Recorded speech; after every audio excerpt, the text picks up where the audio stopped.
Welcome to the Trampled Underfoot podcast show.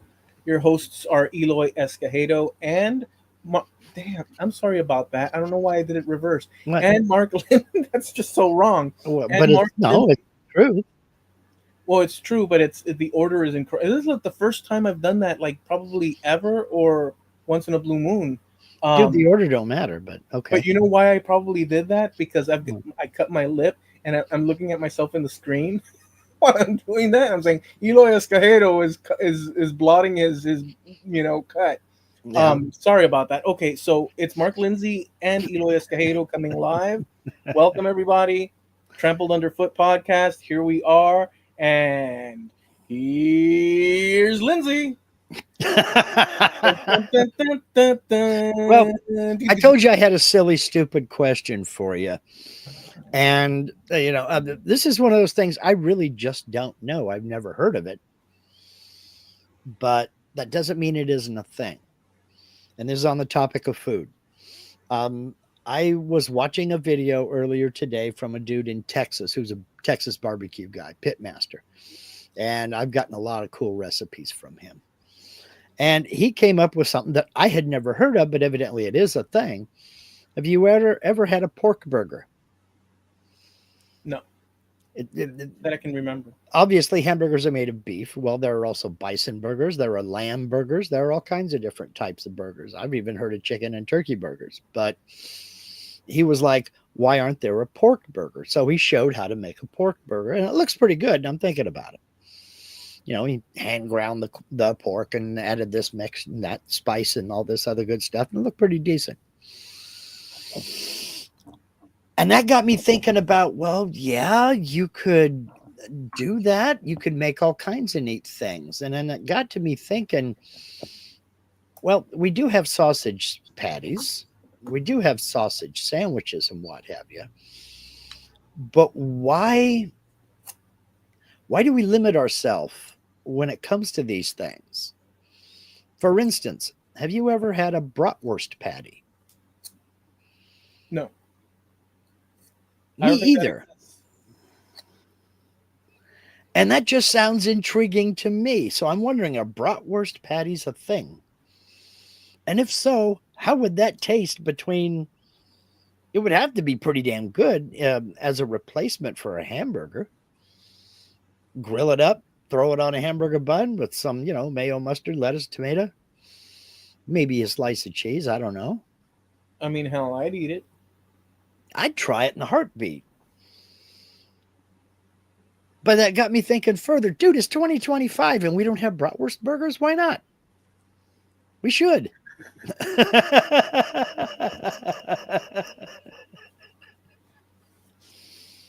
So that was my stupid ass question for the day. Why don't we have bratwurst burgers? This needs to be a thing. And the perfect side with a bratwurst burger, and Jim will back me up on this, would have to be poutine. I'm still on a crusade to get poutine down here in the States, man. More people need to know the magic of poutine. Well, it might become an American dish. Yeah, well, you never know. Okay, see now. Jim Dockrell says a bit of sauerkraut and hot mustard, German mustard. It would have to be German mustard, though, man. And believe me, they got some spicy German mustards. Trust me on this. But the Germans are sneaky. They like to put horseradish in it, and that's what makes it spicy. And oh my god, I do like me some horseradish, but I've never had it with pork though. Anyway. I like horseradish. Oh yeah, I like it especially on beef. That's my condiment of choice on like brisket or uh, sometimes on a steak, but usually on something like a brisket or a roast beef sandwich. Those are good. Yeah. Those are some of my favorite dishes, Mm-hmm. or quick and dirty meals. Yeah. Well, they're not quick when I make them. I throw a roast, a rolled roast with the netting on it and everything. I'll season that up, throw it on the smoker, bring it up to about 130, 135, which is right at the top end of medium rare. take it off, and then slice it on my meat slicer, deli thin, and then we just make ourselves big ass roast beef sandwiches. I put I was horseradish on thinking, those. My God, I was it's great. thinking Arby's myself, because Arby's Yeah, is, I know that's not, you probably would, that's like throwing it into the fast food world, but I'm sorry, have you ever had the Arby's brisket sandwich? I've not. It's actually very good. It's actually very good. And if Linda stops at Arby's, that's what she gets me, is a brisket sandwich. You know what I don't like though, that I never found out what the secret is, but the sauce, the special sauce that they put on the roast beef Hmm. that comes in the sandwich, Hmm. it's not the same one that they have in the packets. No, it's not. It's not. It's kind of like when you go to Taco Bell, the sauce that's on the in the burritos or on the taco meat is not the same as in the packets either. Yeah, And another little trivia thing: the sauce that they cook the meat in was actually the founder of Taco Bell. That was actually the sauce he used to make chili when he started out owning a hot dog stand. He ran a hot dog stand and he made chili dogs, and that was the sauce he made for chili. And then he just started cooking the beef in it and started selling tacos. I don't even do fast foods anymore because I've been disappointed sufficiently, and so I look at them and I'm like, nah, they're just gonna be crap. Like the food, it's almost like there's a disconnect between the people on the ground and the actual corporation, where what the corporation wants the procedure to be is disconnected from the attitudes of not only the employees but even the way they make the food. It's all gone south. Yeah, there's. I was watching. I got onto this rabbit hole earlier this week of things that were, I don't know, kind of nostalgia related, but kind of not. And the this one video was talking about why does everything look so bland these days. And like for instance, if you remember the old Santa Fe style, Mission style Taco Bells, Yeah. they don't look like that anymore. No. McDonald's always had that playground out back or something, to make it stand out, make it look like McDonald's. And now it just doesn't. Wendy's always had that sunroom with the curved Yep. glass wing off to the side. They no longer have that. They all look like just rectangular boxes, That's true. and they don't have the that cozy aesthetic when you walk in. When you walk in, you knew a McDonald's immediately. It was red and yellow everywhere. You went into Burger King or Wendy's, there was a certain aesthetic. Wendy's, their table, it was all that laminate, Formica laminate, but it looked like old newspaper articles and ads and things like that. It Yeah. was a sense of nostalgia there. Now everything looks like a dentist's waiting room, you know. It all looks just corporate and bland. Yeah, some people have, I've heard, there's plenty of theories on everything now, Hmm. galore. Like if you want reptiles that eat cheeseburgers, you got Hmm. it, baby. If you want like tree shrubs that are or mountains that are actually not mountains but trees, you got it. If you want like climate or in the Americas there were these structures, or if you want, you can have your pick. Hmm. Um, Within one of those things, they have a conspiracy where it's all catering to um, anesthetize the public to become drone like, where nothing, because the suggestion is, from what I remember, Hmm. is that architecture that's like what you're saying, Hmm. and designs and stuff sparks creativity in the mind, in terms of, so creativity or independent thinking can create people that question things. And you might argue, like I would, Hmm. that that's going to happen either way, it doesn't matter. But in the theory, is that it's a way to control people and this and that. And whatever the case might be, I don't believe that necessarily. I think it's probably something to do with economics, like viability or like saving money or some other thing or safety, a combination of stuff. There Um, is that. There is that. I'll give you that part of it about that. Maybe it's just trying to um, yeah, economize, and it's better to have all of our restaurants look like this because they're all cheaper to build than it is to allow a little bit of individuality per location. You know. it's also it could also be because remember people fund buildings and such based on like they build buildings across time Mhm. based on well first an investment that they make in order to make some money, and there's also the situation where aesthetics could drift Yeah. and it could catch sort of like a trend, Mhm. and then there's local governments that release permits could have certain restrictions, Yeah. and maybe as a reaction to that they say, well, instead of all this stuff we're going to make it block like and save ourselves a big headache, and it's still going to serve the same function, right? And it Mhm. could be a combination of all those things as opposed to they're sitting in some dark room plotting to Right. design the world so it looks crappy. But but a lot of us do that ourselves. I mean, think of the minimalist trend that's going on now, where owning things is considered a bad thing. And look at the blandness of our houses. I mean, you're kind of, I won't say trendsetter, but you're a little bit different in that your walls aren't all hospital white or dull gray or beige. You know, you've got some black walls, black ceilings in your house, and there's a little bit of personality in there.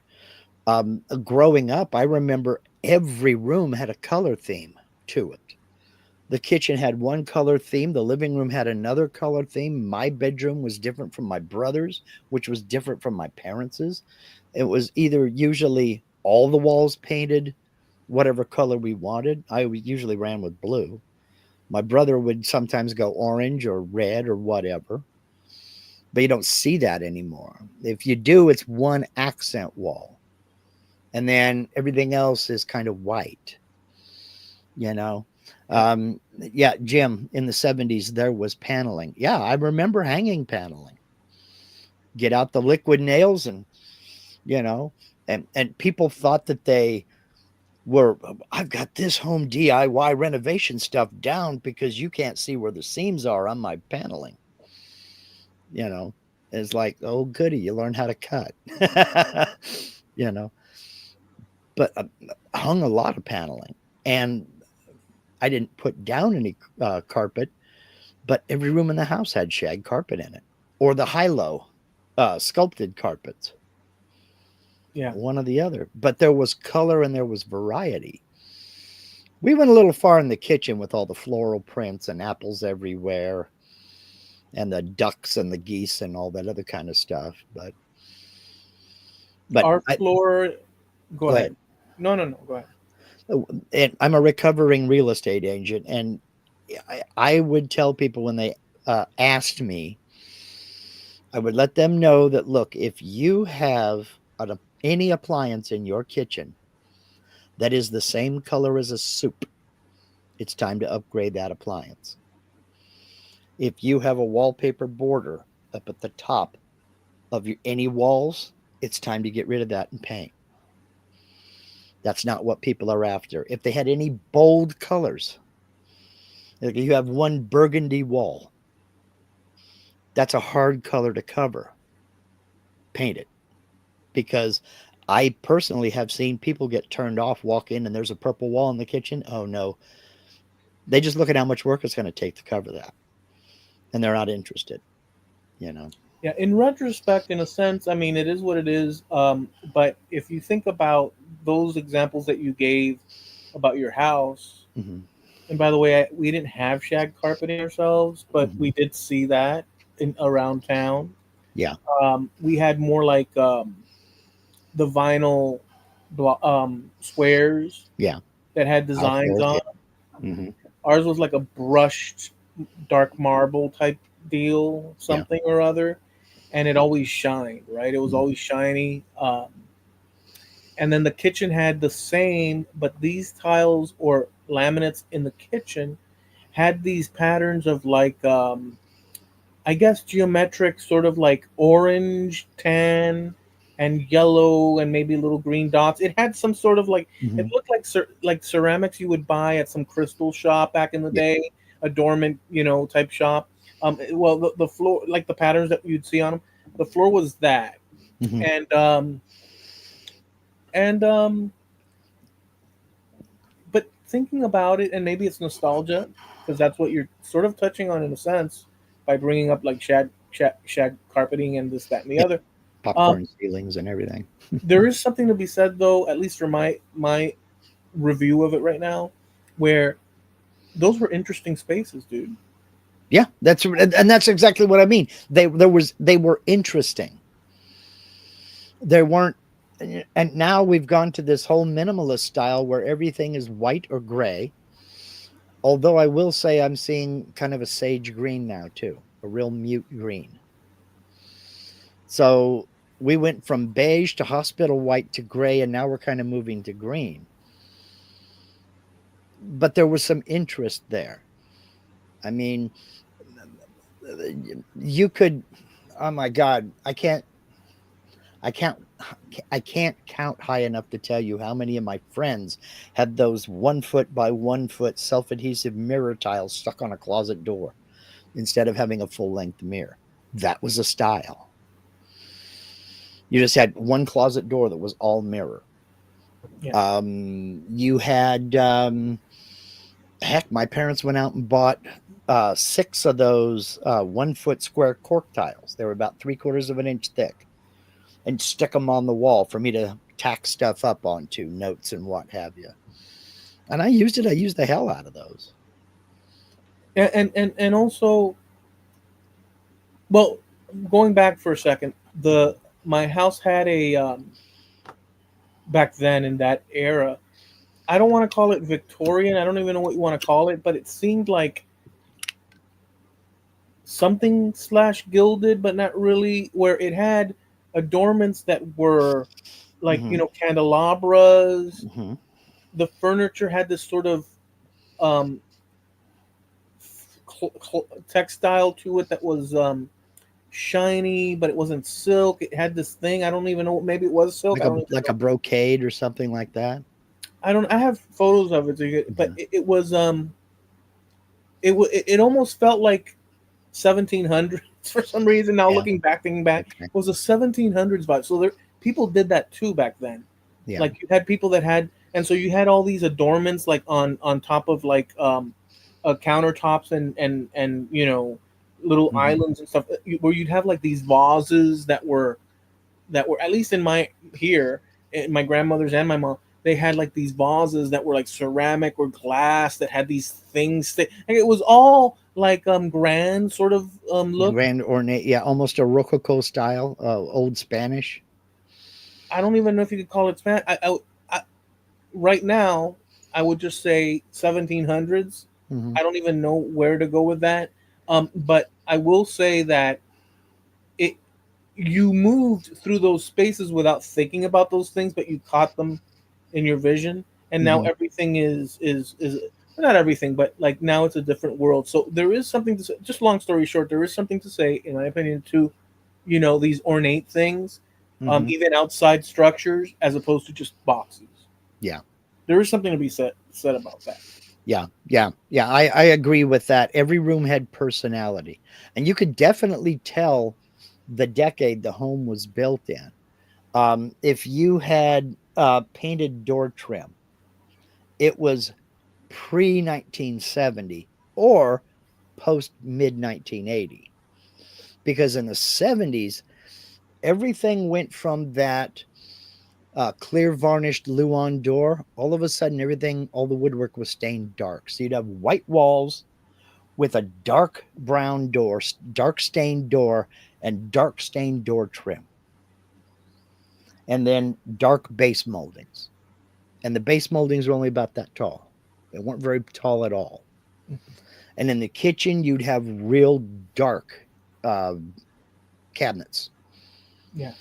And in the 70s as well, um, walnut or darker stained heavy pine furniture was the thing. I mean, I can remember woodworkers taking a torch to all their pine furniture and getting that even real dark. Then they would, they call it, now they got that Japanese name, shosugiban or something like that. This was just torching it to get it dark. Then wire brush off any charring or anything, and then hit it with a Mediterranean stain, and then don't put any clear finish over it. You wanted it perfectly flat finish that was just stained but no top coat. And it was big, it was chunky, and it was hideous, but it was a style. I mean, I remember some of that.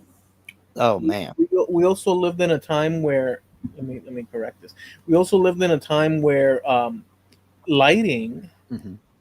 was intricate as well, but you had two options when in the 70s and into the 80s, at least in my, this is from my perspective, you had these chandeliers that were, I mean, they would have like di- teardrop diamonds that would link and cascade down, or Mm-hmm. you'd have curved glass that would cover the Yep. bulbs and all sorts of things. But then you had a variation in the kitchen where it became this white light, sort of like translucent plastic paneling that Yeah. would cover the lighting fixtures on top, and it would become like this. It was like the whole thing was lit up and stuff. So you had all these different things that were adapting into the that created the image of the Mm-hmm. spaces we lived in back in the day. I never forget at my grandparents' house. I was probably 6 years old, maybe seven, something like that. They had one of those hanging. There was you couldn't really call it a pendant. The dining over the dining room table, the lamp was, probably 14-inch diameter, kind of flat, had a little bit of a dome shape to the bottom of it, and then it wasn't a chain that held it. There was like a big brass egg right in the middle of it. Looked like a almost a woven fabric that went up to a plate in the ceiling.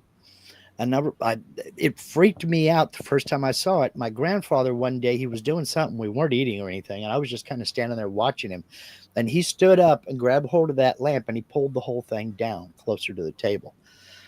And I just, whoa, that does that. And he said, you didn't know that? I've never seen you do that. And he just pushed it right back up and he pulled it back down. I'm like, whoa, that's neat. I thought it was the coolest thing in the world. Simple things amuse simple minds. What can I say?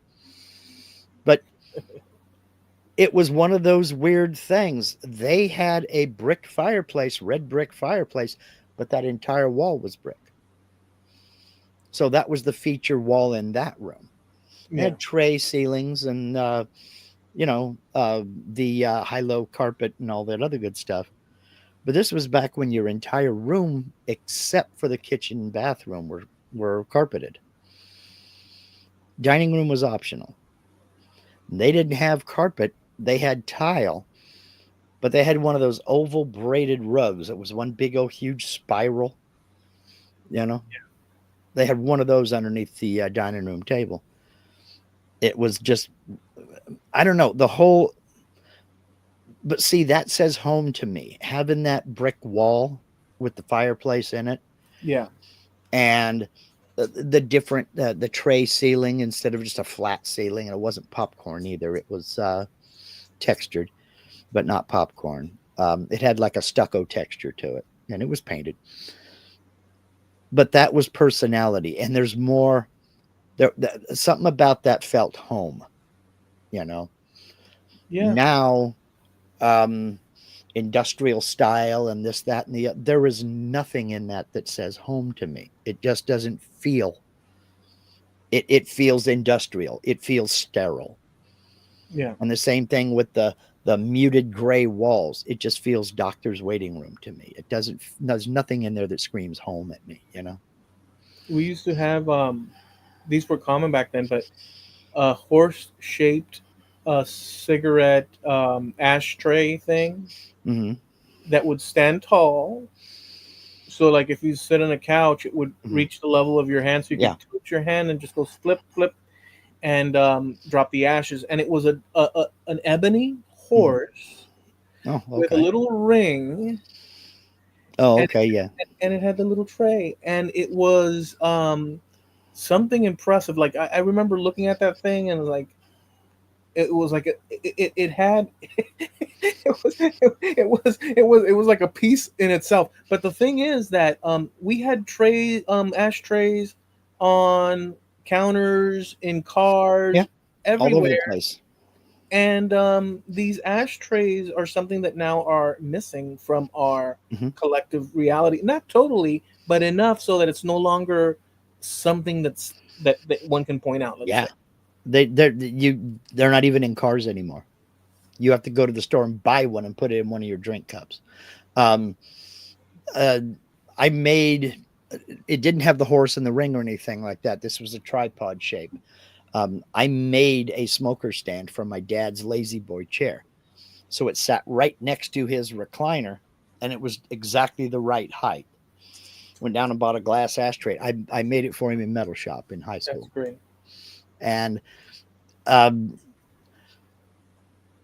it finally ended up. Oh man, it ended up out in their garage because they didn't smoke in their last house. They went out to the garage to smoke. And I should have got that. I should have got that after my dad passed away, and I forgot to go look for it. Oh well. But yeah, you were right. There were ashtrays all over the place. Kitchen, bathroom, living room, bedrooms. There were ashtrays all over the place. Yeah, it was just part of the thing, and nobody fussed. There Mhm. were some areas where smoking wasn't necessarily optimal, but nobody paid attention. Yeah. You might get the occasional this that, but broadly, people smoked everywhere, Hmm. everywhere, Yes, they did. and you know that gradually got pushed out. But boy, that was a Mhm. thing. And just one last thing on the ashtrays. I remember at one point, maybe it was before, but I remember in the 80s at one point, somebody invented a gadget that was an ashtray that would suck in the smoke. Good old Ron Popeil, the smokeless ashtray, had a fan in it that ran off batteries. And it What, sucked but you had to put the cigarette down in the ashtray for it to work. It didn't right. just, you know, and most smokers I know, well, like me, I've got it up here, I've got it away, I'm all over the place with it. I don't sit there with it in the ashtray. So it was kind of a, yeah, all right. But he sold a bunch of them. Man, the whole. I remember getting in the car and being driven, dad in the car. He'd roll up the windows and he'd light up, and I'd be like in the back, like, oh, I'm like, Dad, open the windows. And he says, okay, and he opens them just a little bit. And like, Mhm. Dad, because for a kid, it really is Yeah, powerful. For yeah. them, Yeah. they're used to it. I was so used to it because both my parents smoked. And my grandfather on my dad's side, he smoked, but neither of my grandparents on my mother's side smoked. So I was used to it. I was constantly around it. But they would roll down the window. If you were going to light a cigarette, you rolled down the window at least about 3/4 of an inch minimum. If it wasn't raining, you you opened it further. Dude, it was like insane, dude. Like, honestly. But in any event, crazy stuff. Yeah. That's the world that we occupied at the time, different than today. Um, But well, this is actually leading into the topic that I was going to think about dovetailing off of your topic with. But I found a YouTube channel called Genuine Curiosity. Now it's a fairly recent channel. He's got like 16,000 subscribers, and he's only posted 6 videos. And his first video was posted 2 months ago. But the video that caught my eye, was called "Why Young People Love Old Things." And I'll go ahead and I'll link it over on the Trampled Underfoot podcast Facebook page. And he went down the list. I mean, he's got a rotary dial telephone. He's got an old CRT color TV like you or I would have had in our bedrooms years ago. He's got a VHS player. He's got DVD players. He's got some of his old game consoles. He's got a typewriter. He's got several film cameras. And he says, not every young person likes this old stuff, but more and more people are finding the joy in this old technology. And he gives a list of things of why they are. But the one thing that keeps coming back is permanence. There's a sense of permanence in these things. Yeah. And this was especially true, he said, when it comes to music. And he has several phonographs and a bunch of vinyl albums, all the way up to 78s. He's got an old Victrola.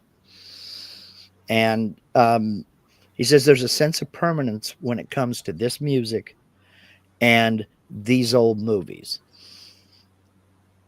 And his arguments for that are streaming services are becoming exactly like cable television.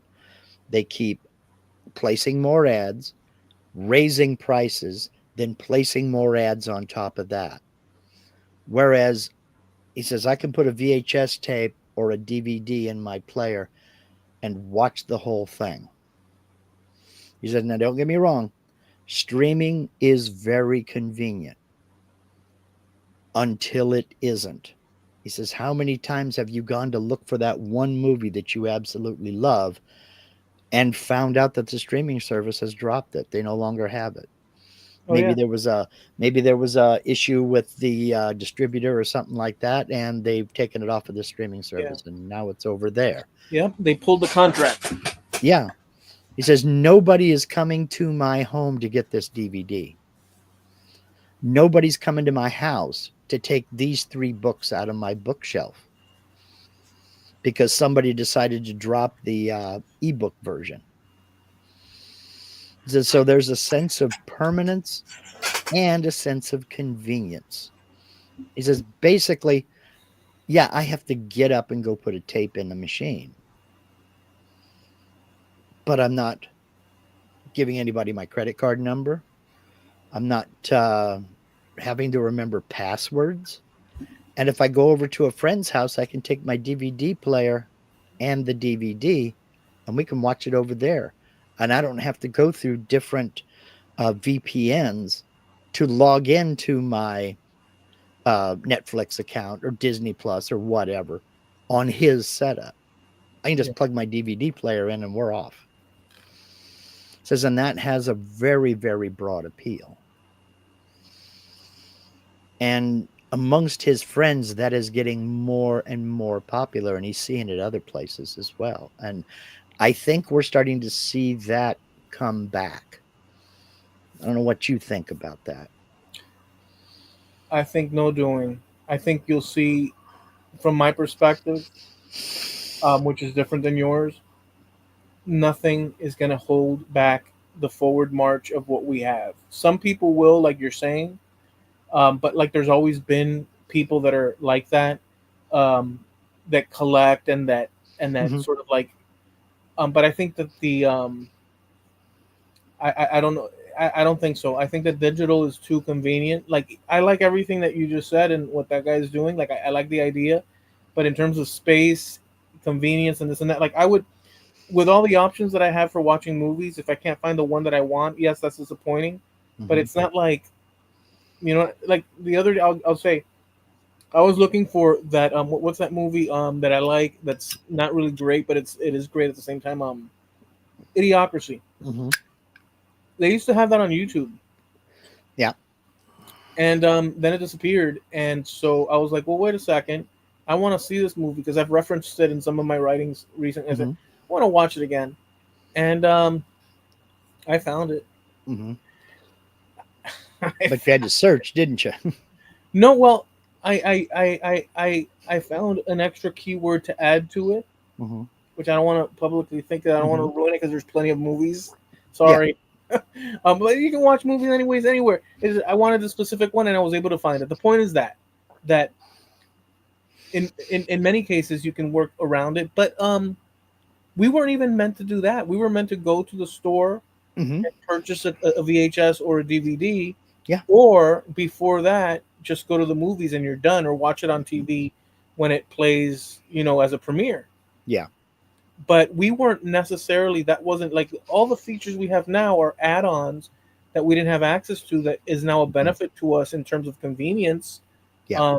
So the way I think of it is that there is a problem that spreads into the other areas with this whole Hmm. direction of digital, which we've talked about a lot in the Sure. past.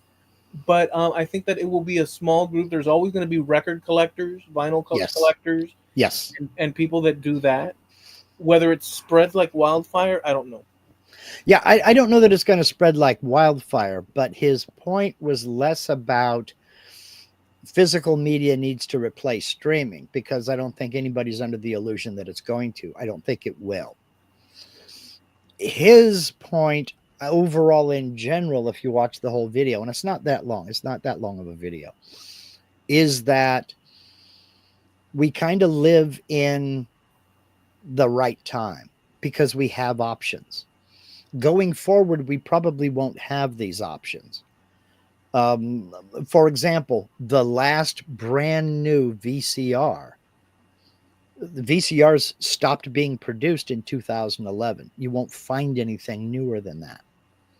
So you're stuck with either buying them at a thrift shop and hoping they work, or digging them out of your attic or out of the basement or something like that. I've got two of them right here next to me because I'm still dubbing old movies from VHS onto the computer.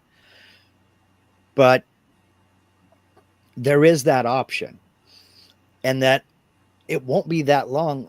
People won't have that option unless people start demanding it.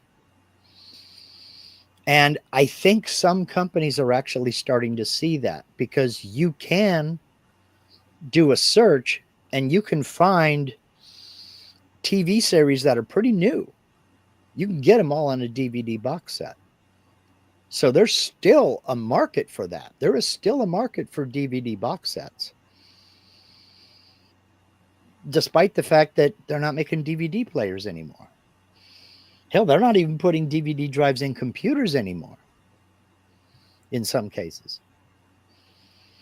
So I don't think it's going to replace streaming media, but I think we're at the right time right now that we have the option. We can buy the physical media. We can buy an album or a CD or a DVD or a VHS tape. Not so much VHS tapes, unless you're hitting yard sales and what have you. And we have the option to play those and own them rather than risk them being dropped from a streaming service. Right, because now all the power of them delivering the entertainment is in their hands, Mm-hmm. and if they feel like retracting that song, album, or movie, what do Mm-hmm. we do then? If we're dependent on just the digital, what do we do then? Yeah. Well, you remember the big stink when Neil Young said he was going to pull all of his music off of Spotify if they didn't get rid of, I don't remember who it was. Okay, well, I'm not particularly a Neil Young fan, but there are millions of people out there who are.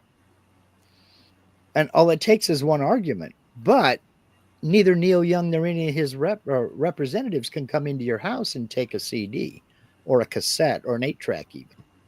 Or They that, can if we pass the right laws. well, that ain't happening. The fifth charter of the third in the third quadrant of this new law, the authorities are allowed to enter your home and extract all Neil Young collectibles in your house They're without going to have a long, boring visit because I don't have any. and Again, I'm and not a another Neil Young fan. and another subcategory B, if it is found that you do not collect any Neil Young artifacts, you shall be put in a holding cell for your lack of inspirational attitude, your ill If you comport, can get past the dog and the shotgun, bring it on, homeboy. Because you're a and badass, and I'm not going to bother with you. You know. and in spacing number C, and so we keep going until basically it's like it just keeps going and rolling until But see, okay, that's not going to happen. So until you just families sitting in a white room with no art yeah, and with one gray wall, with one gray wall. and plastic chairs that are In a approved. white room with black curtains And then the near the officers come in station. and say, "We're here," and they roll up the law. "We're here to see if you have iced tea in the fridge. If you do, you know what that means." Yeah, that means he needs to get out because it ain't his house either. Ice in the year 2039, iced tea has or 2103, the iced tea has been banned due to such and such and this and that. Well, but my whole point being is that there's a sense of permanence and a sense of ownership involved in all of that that you just don't get online. I saw a quote and I don't remember who it was. I really don't. And yes, I take notes. Um, it says, I feel that the internet is something that isn't really ours. We don't own anything on it. And I think there's a lot to be said for that. I do. I Um, think there's a lot to be said for that because, well, you were talking about that movie Idiocracy. It used to be on YouTube, not anymore. You know, yeah, this is convenience hmm and have efficiency. I don't know your habits on computers or what have you, but when was the last time you went through your bookmarks or your favorites and you thinned some out? It's all circus midgets and Yeah, I knew the Ecuadorian space midgets would come up, but it's all space midgets and lacraware photos. mhm.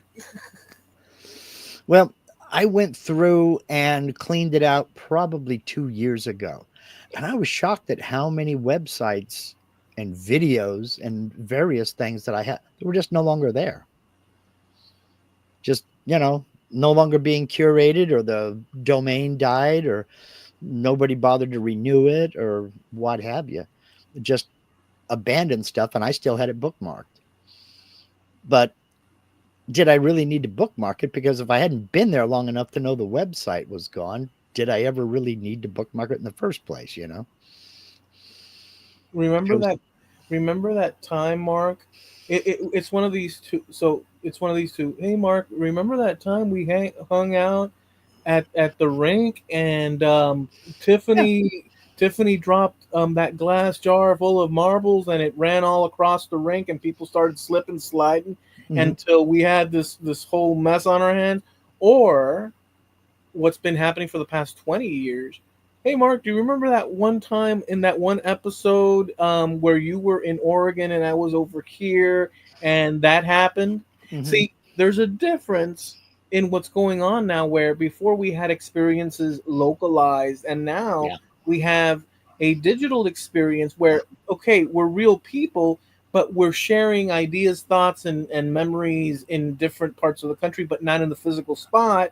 And so now our memories, so like when so like if you and I are talking and we bring up a memory of ours that we've hmm shared, it has nothing to do with um us in the physical space together. It has to do with the atom smasher.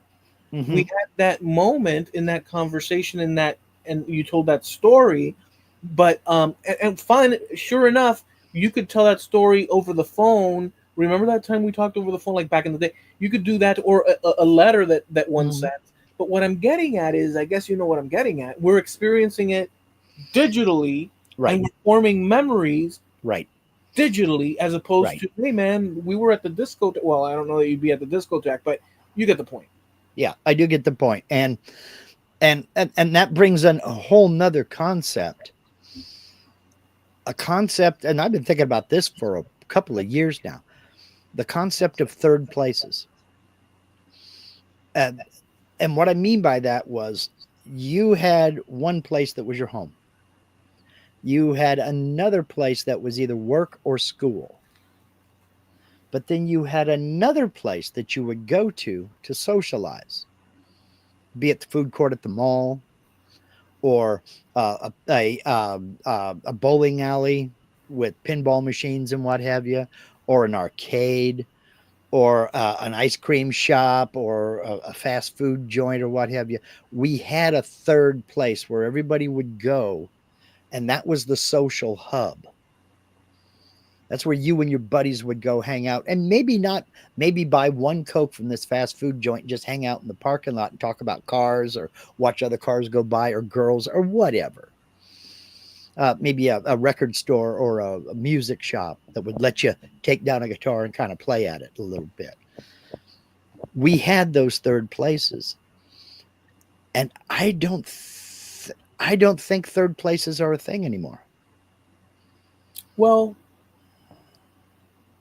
for you and me, maybe that's true, or for you and me, that's probably true.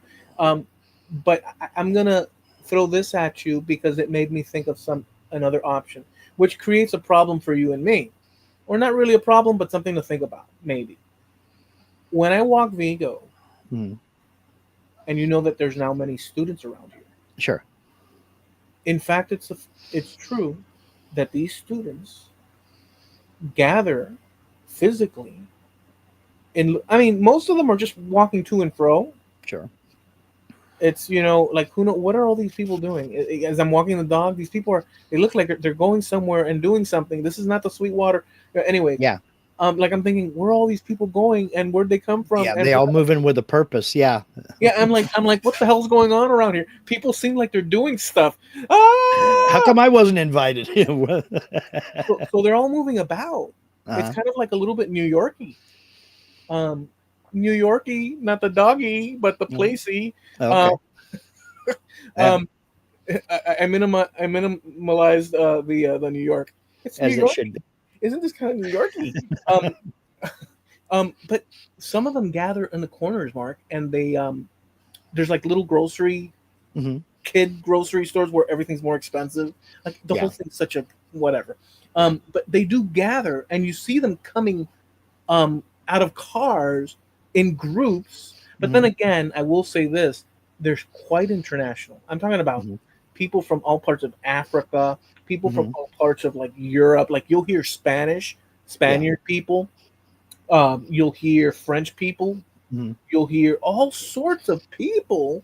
Um, so they might still hold that little group thing. Yeah. But the point is this: for kids, it seems that they still have something of that. At least this is the example I see here. Well, I'm glad to see it. I Yeah, really am, because kind of like JP was saying here, he says, them third places is now online for me. And Javi said the same thing, me as well. And that's what I was thinking too. I was thinking that the online community, be it online gaming or social media or stuff like that, or just video chats like this. I was thinking these were the third places where people get together and just kind of hang out and BS with their buddies or what have you. But I'm glad to hear that people are actually getting together face to face and just talking and socializing and hanging out. that's what I'm seeing. I'm glad to hear it, man, because I really honestly was wondering if that was a thing of the past. Because I remember when I was 16, 17, well, heck, all the way up into my 20s and maybe even my early 30s, you went out on a Friday or Saturday night. I mean, A&W parking lot would be full. Um, the skating rink would be absolutely mobbed. The bowling alley was jam packed with people. And now you go into these places and it's like you would not be surprised to hear the theme from The Good, the Bad, and the Ugly and watch a tumbleweed, roll across in front of you. Yeah, They're yeah, just, empty. And it's like, well, where do people go to hang out? yeah. You But know? this is Miami. So this is it has more people in it. So I guess I don't even know how to think of it. All I know is that in my little neck of the woods here, I do see interactions like that. which is interesting because, but I think that there's a difference, like what the guy said in the chat, Mhm. and I included you and I because obviously we're online. I think that from our vantage point, this is a tool Mhm. that's very useful in order to do stuff like this, but still be close to the amenities that we have here at home in flip flops or whatever. I mean, actually, I'm dressed in a suit, Yeah. but the point is that it's useful for that purpose, and it's us. Mhm. It's us, all of or us or whoever wants to be included in that. That is not doing those corner like Yeah. meetups and such. Yeah. It's us. It's not the rest of the world. It's Well, us. that I mean that's true. And I can only look at the world through these eyes, and I can't live your experience, and you can't live mine. But I'm not seeing that around here, and it just makes me wonder: could that be a contributor to some of the crap that's going on? Is people just aren't talking with each other anymore, except through social media? But I'm glad to hear that that's not the case, at least where you're at, because we need that. We go out of our way these days to be able to do everything we can to avoid people. And I think we're doing ourselves a disservice. No, you and me. Yeah, I freely and openly admit it. I will get online and I will make a Taco Bell order and pay for it and then go down and pick it up. And I never talk to anybody. I walk in when they say when it says on the screen your order is being filled. I get in the car, I go down, and by the time I get there, it's in a bag sitting on that little heating table. Grab it, bring it on home, and we chow down. Yeah, but there's nothing. So here's what I see by you saying that. Just remove yourself as Mark Lindsay here in 2025 and Mhm. picture yourself in a hunter gatherer situation. And you're up in your mountainous area with Mhm. your clan. Maybe it's a small clan, and you're saying, "We need food." And there's the town folk, and like you look down, and there's like a little village thing, Mhm. and like you're like, should we all hang out over there? Well, there's too many dangers there. Why don't Hey Mark, why don't you go grab some food for us, bring it back, and let those crazy effers down there. Like let's keep our little thing separate here, but we do need their supplies. But let's keep as much distance just in case they seem a little bit cuckoo in the cocoa puffs. And so I think that I mean obviously that's an exaggeration, but I Well, think actually, no. Around here, that's Tuesday. You know. what I'm saying is that I think that your interest or Mhm. your action of grabbing and returning Mhm. is hunting gathering and avoiding the bull caca. And Mhm. because frankly, after a certain point of time, generally speaking, people start to add the math up Mhm. and they calculate up a lot of variables that are potentially like you're not, and we've talked about this, you're not as wild and crazy now as you were back when you No, were not by a long shot. No. right because you because because you've experimented with the Uh-huh. I've the seen variables. what happens. I've lived what happens. I've got the scars from some of what happens, and I'm just old. If I somebody don't were to move that fast anymore.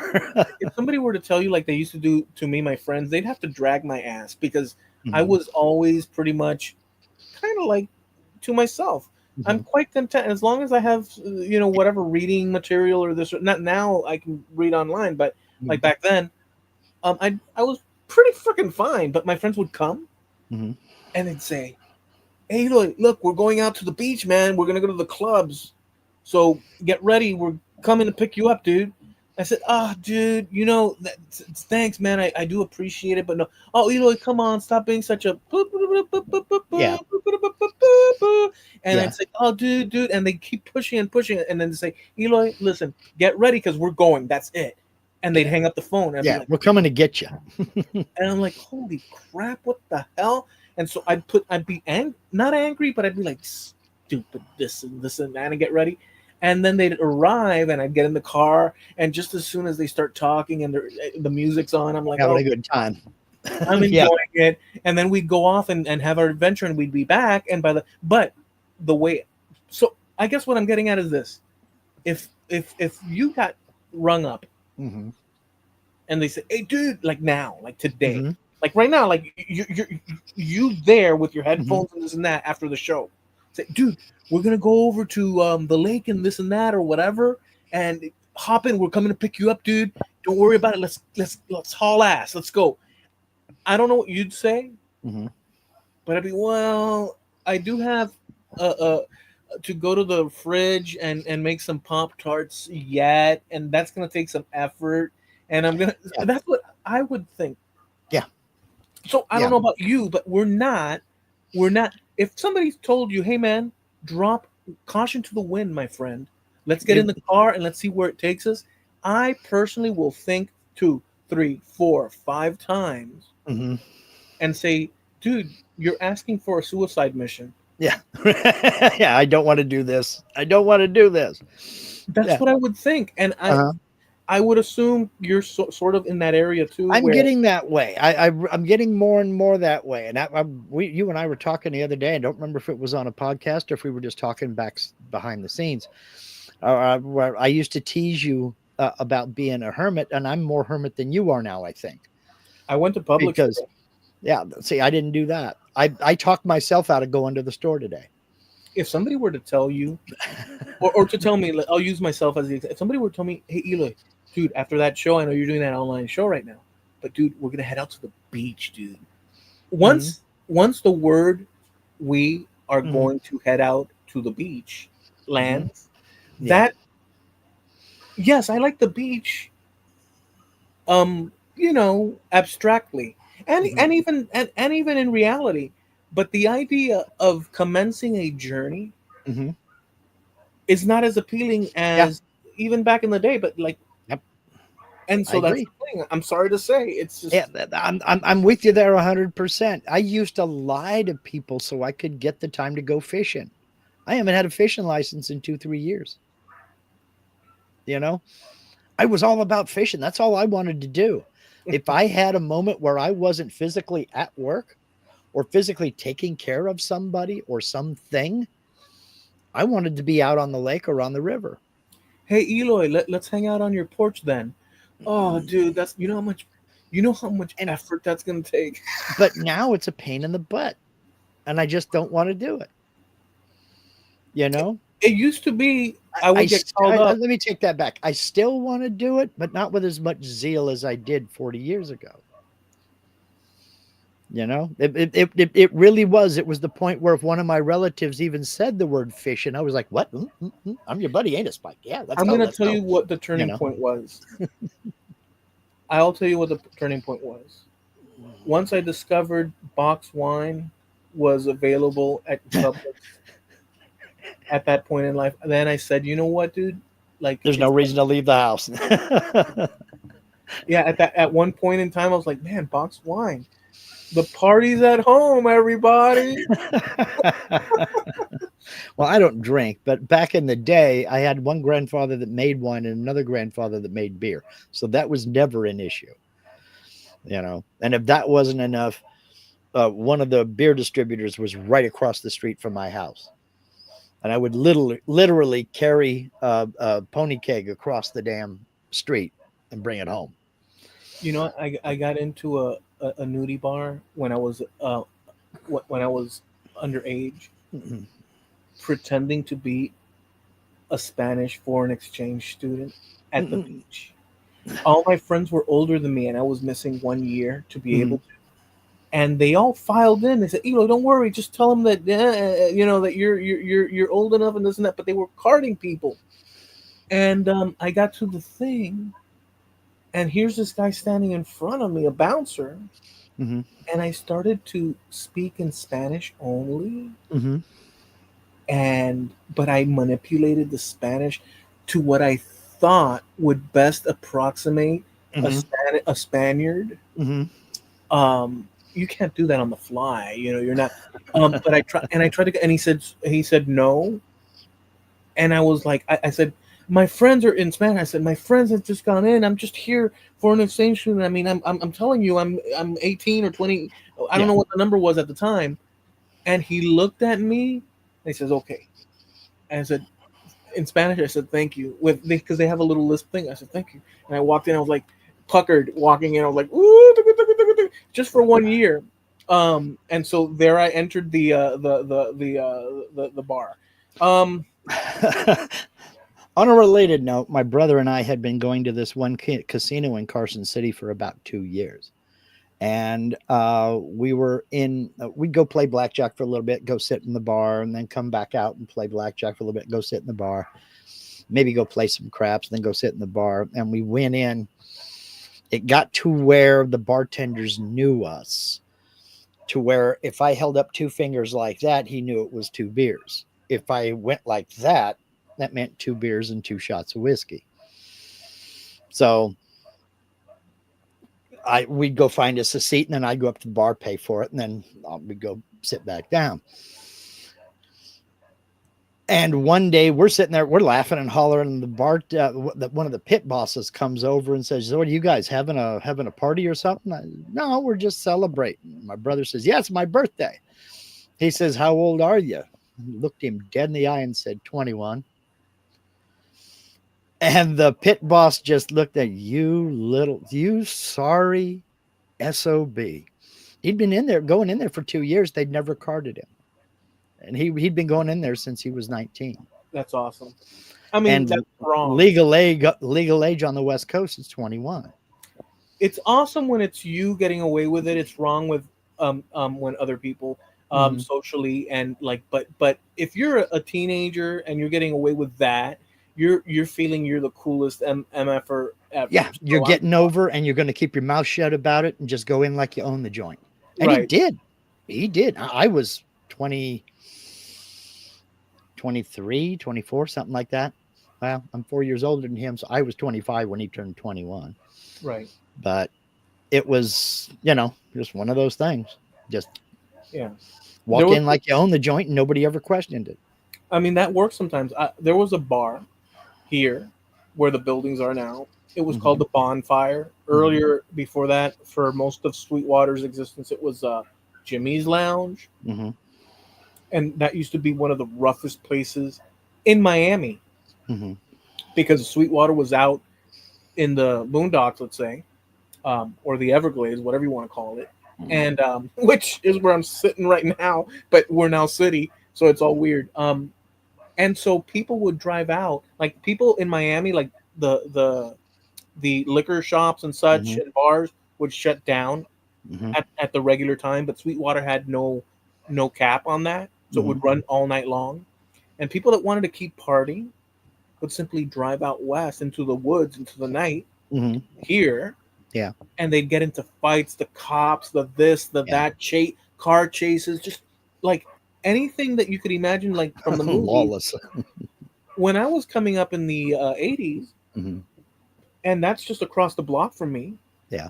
Me and my friend snuck in one time, and we felt like we were gangsters. We were Oh, yeah. dangerous because we got in, but it was daytime. But we wanted to see what the inside of this ruckus was all about, Mm-hmm. and we went. And by the way, what's funny about the whole thing is that my friends, their aunt owned the joint anyhow. So Yeah. like, we could easily have asked, "Oh, could we see the play?" And like they would have done it like normal and legal, but we were on a little quest of, Mm-hmm. and we got in. And when we got in, the place looked like such a dive, dude. Yeah. It looked like such a Yeah. wooden paneled freaking mess of a. It's just like I, you could film a movie in there yeah. Yeah. with what's this guy's name, Clint Eastwood or something like that. I It was just used to I used to work on slot machines in Nevada in bars, and I can tell you about a few dives. I mean, but put it to you this way: bars where the bar top was actually laminate flooring, that kind of a dive bar. They didn't even spring for one piece for mica. It's made out of laminate flooring that was on clearance down at Home Depot. yeah, But yeah, some pretty now. That is the exception, I think, to third places. In fact, Linda brought that up here a little bit ago. Said this was St. Patrick's Day weekend. Their piping band did 6 gigs, came home with 200 in tips on Saturday, pretty close to the same thing on Sunday, and there were lots of people out. I'm out enjoying their third place. I will back off of that when it comes to adults. Adults have that third place. And we know that. We know people over 21 have that if they're of the bar mentality or the bar culture. They have that one joint that's theirs that they like to go to because they like the ambiance, they like the people, maybe they're sweet on the bartender or what have you. So adults have that place. I was more talking about younger folks that weren't old enough to go to into a bar. We always had that third place that we could go to. Adults still have theirs. But even then, I'm noticing the parking lots around bars or neighborhood taverns aren't as full as they used to be. Yeah, I So, haven't looked. I haven't noticed that, but it's just there's too many people here anyway. So who knows what? yeah, Like, if I were to get in the car now and like take a drive somewhere, there's like traffic, dude. yeah, It's like it doesn't matter. I mean, it mhm, does after like 11 o'clock. It mhm, whittles down significantly. sure, But no matter what time of evening you head out, there's like still people there, and not to mention here walking around. mhm, It's kind of weird.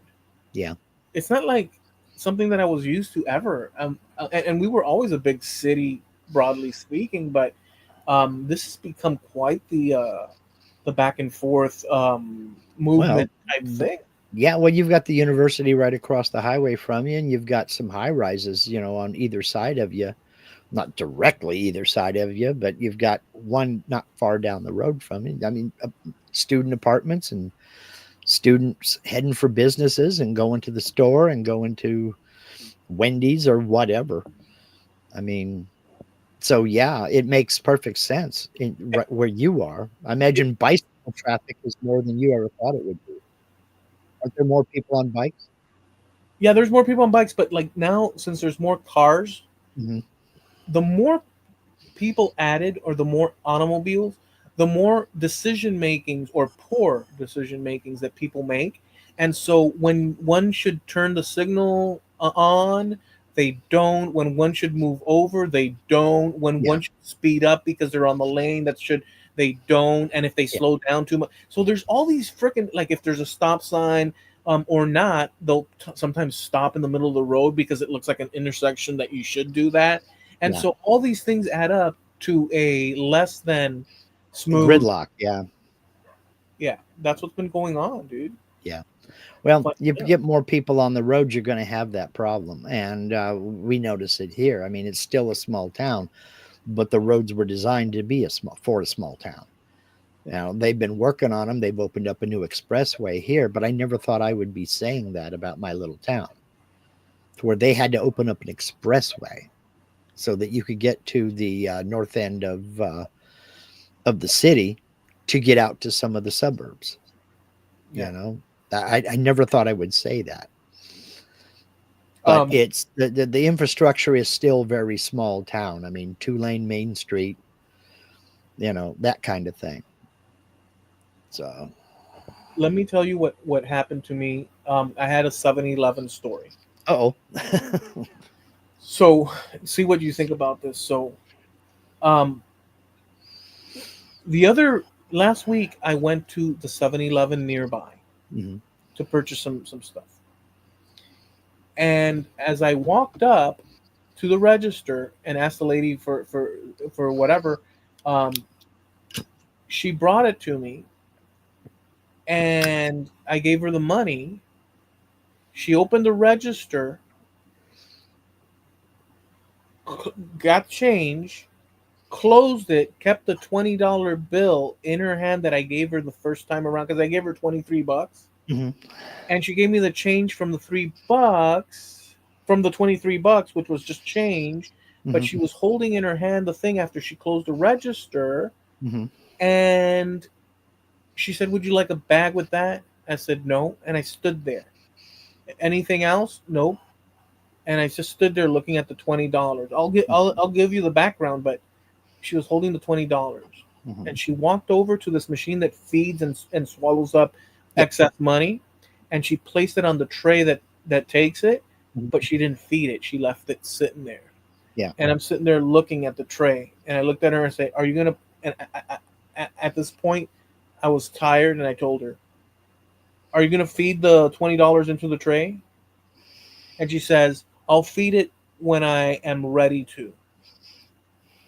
And then she Mhm. proceeded to attend to other people, Yeah. and I stood there looking at her. Now, let me give you the background.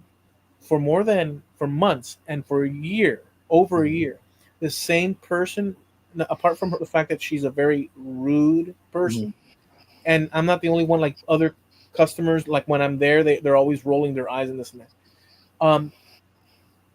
She's poor behavior for Mhm. a customer service person. Yeah. Um, but she always does this weird thing with money that's similar to what I just explained, but less in your face, but still sort of Mhm. there. And I caught on to it a long time ago, and I would always walk away and say, "She's stealing." That's the instinct, Yeah. according to what I'm seeing. Like Mhm. I don't know because I'm not investigating through, but I'm Yeah. seeing money not entering the register. I'm seeing weird behavior, and so for months I would go there, the same thing, and I'd be like, "Man, you know, if something it feels wrong." Mhm. Anyways, when it got to this thing last week, I had enough. Mhm. I just felt something's wrong. Like you could say, "What do I care?" What 7-Eleven, they're expensive anyway, so what the hell would I care?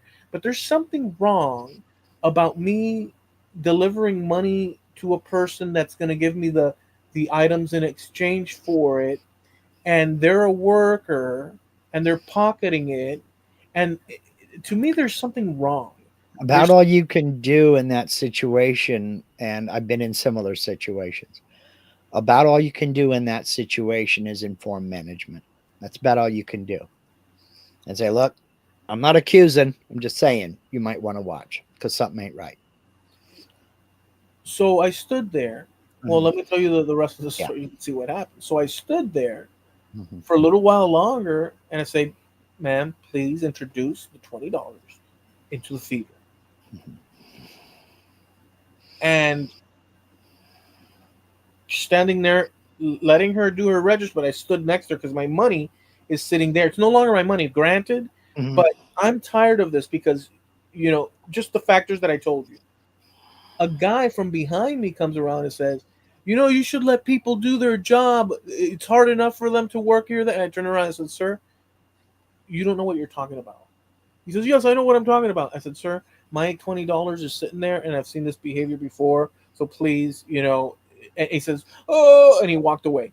Because when I told him that, his eyes opened up, but then he shut down. Like when I told him what the problem was, I could tell that a little light bulb shine of what the situation was, but he was too proud to not say, "Oh, okay," or whatever. Like he was there to be outraged and stuff because Mhm. he saw me um as an energy countering this Yeah. woman being the register doing her job. But the problem is that I've gone months. Look, man, I can see. Okay, now I can't say that what she is doing. I can say only what she's doing up to the point that I see it. That's what I mean. Yeah. I'm not saying her take the money in the car, drive off with it. But here's what I do know: I've worked in retail in my life for years. Mhm. And when you are given money, you don't let it linger. You have to Yeah. feed it into the machine. That's not just one place I've worked at. It's like everywhere. That is not normal, and it's not normal repetitively. So if I had to bet, I know where I would place my money, and it wouldn't be in her hands. Anyways, so I said, "Lady, this is the last time you're gonna do this because I'm gonna let people know. I'm gonna let the company know because this is not right." So I left. Um, I but look what I did. I got in the car, outraged at this because it was so obvious this time. Prior, there would be little hints because I can tell, I can see, Yeah. but I would. This time was so outrageous that Mhm. I was like, I have to do something. But then I thought to myself, I'm going to do something that could probably provoke. I don't want to damage anyone, but I don't. I also don't. I also don't want to visit a place where this is happening, and now I'm out of a place to go because I'm not going to revisit this place with Hmm. this kind of behavior. Is it morally right for me to call the company, um, or is it better for me to not say anything and let it go? I can go somewhere No. else.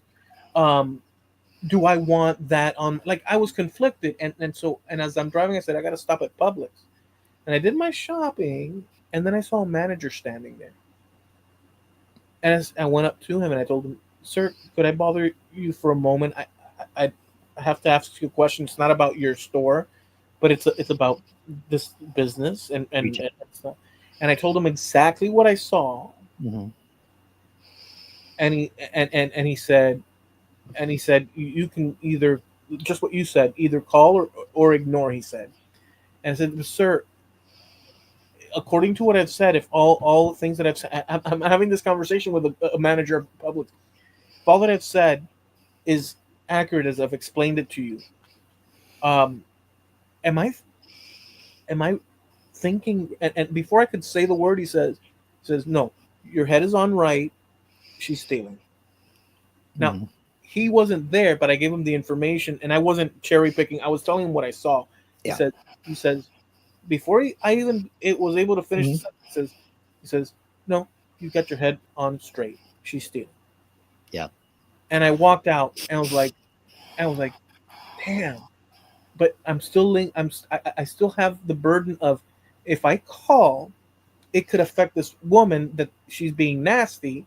If I don't call, I'm allowing this to propagate, and I can't visit the store. Why? Because she's got a crappy, you know, this and that, and she's now I'm out of going there. And how many other people is she potentially doing this? And so you're gonna think this is ridiculous, but I stopped at my little local chain here, Hmm. and I asked another worker I did before getting home. I said, "Look, this is what's happening to me." I didn't need to buy anything, by the way, Hmm. from that third place, but I stopped because I was conflicted because I was on the verge of making a decision, but I didn't want to. I didn't know what was using all the variables. I didn't want to affect another person, but at the same time, the other person was violating. It was complicated, and so I asked, and the person said, "Look, the best thing to do is to call the company or the manager, like you said, this and that." But there was no manager there, by the way. This No, place. no, but they have cameras. That's where I was going to go with this. Well, but let me tell you the whole Hmm. story because it all Yeah. basically. So I got home and I tried to ignore it Hmm. until it was in my face. And I said, "You know what? I'm gonna call." So I called, and a person, probably from India, answered. Sure. And the way I was explaining to him, he had no idea what the heck I was. He didn't even know what the hell I was even. No. He had the guy had Yeah. no idea Hmm. whether what I was calling about was over theft, who was stealing, who was who. Like Do you know how many 7-Eleven stores there are? And now overnight they use a call center offshore.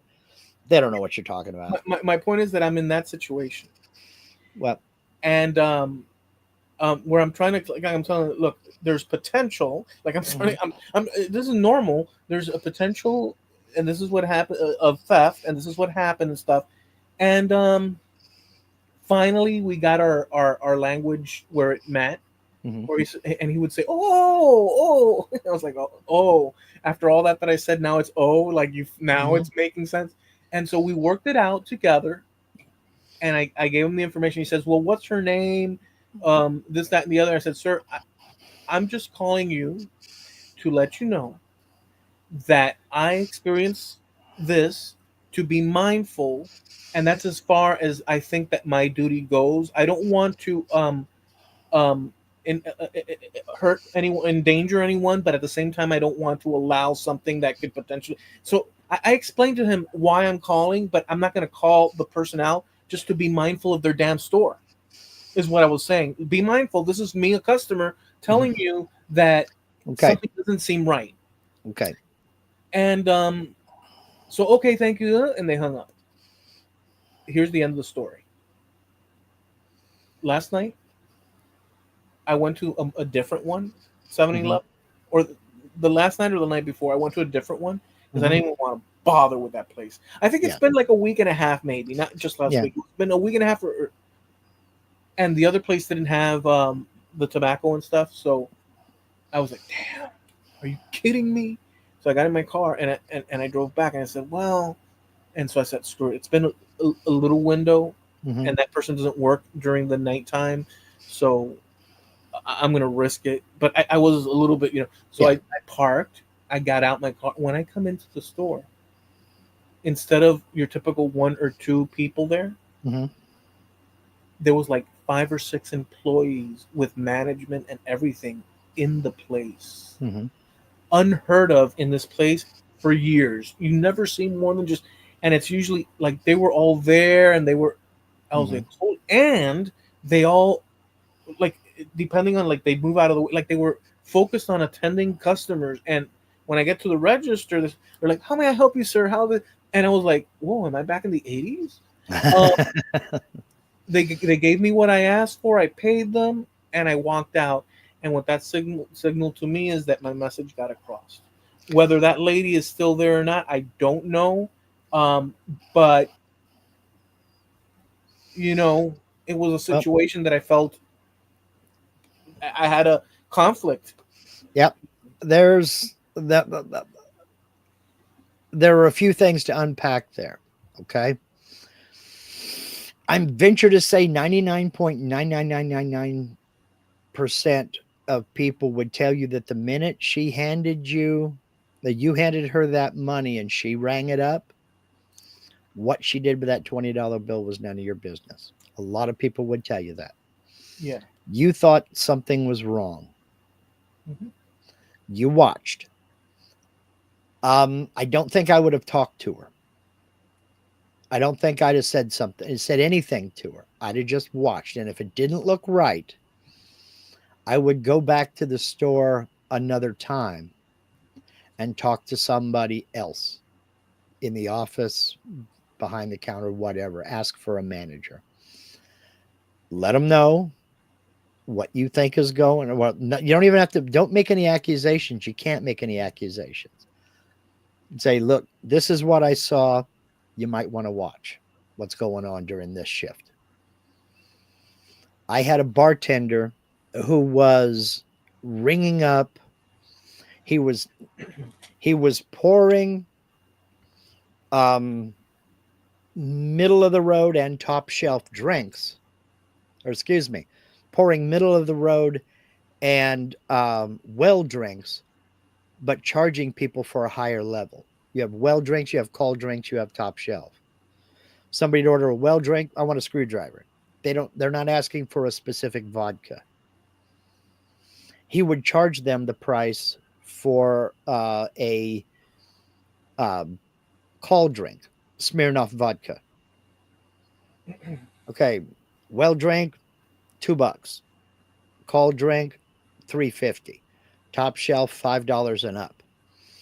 He would charge them the $3, but then ring up a well drink and put $2 in the register, pocket the other buck himself. I had two people tell me that's what was going on. Look, and watch him. He's pocketing that extra dollar. He'll walk around to where he's in another camera's view, and the signal for a tip is you tap it on the table or on a counter, or if you're not standing near anything like that, you tap it on your pocket, and then you can put it in your pocket. That's a signal to the camera that this is a tip, that this is not meant to go in the register. And he would tap it and drop it in his tip jar. He wouldn't put anything in his pockets. And I had two different people come up and tell me about this one particular bartender. I couldn't catch him at it. And it wasn't my job to try to catch him at it. What I had to do was go over to security and say, keep an eye on this bar and watch the ring up, watch the sale, Watch the sale, watch the ring up, and then when he counts out his till, see do they match.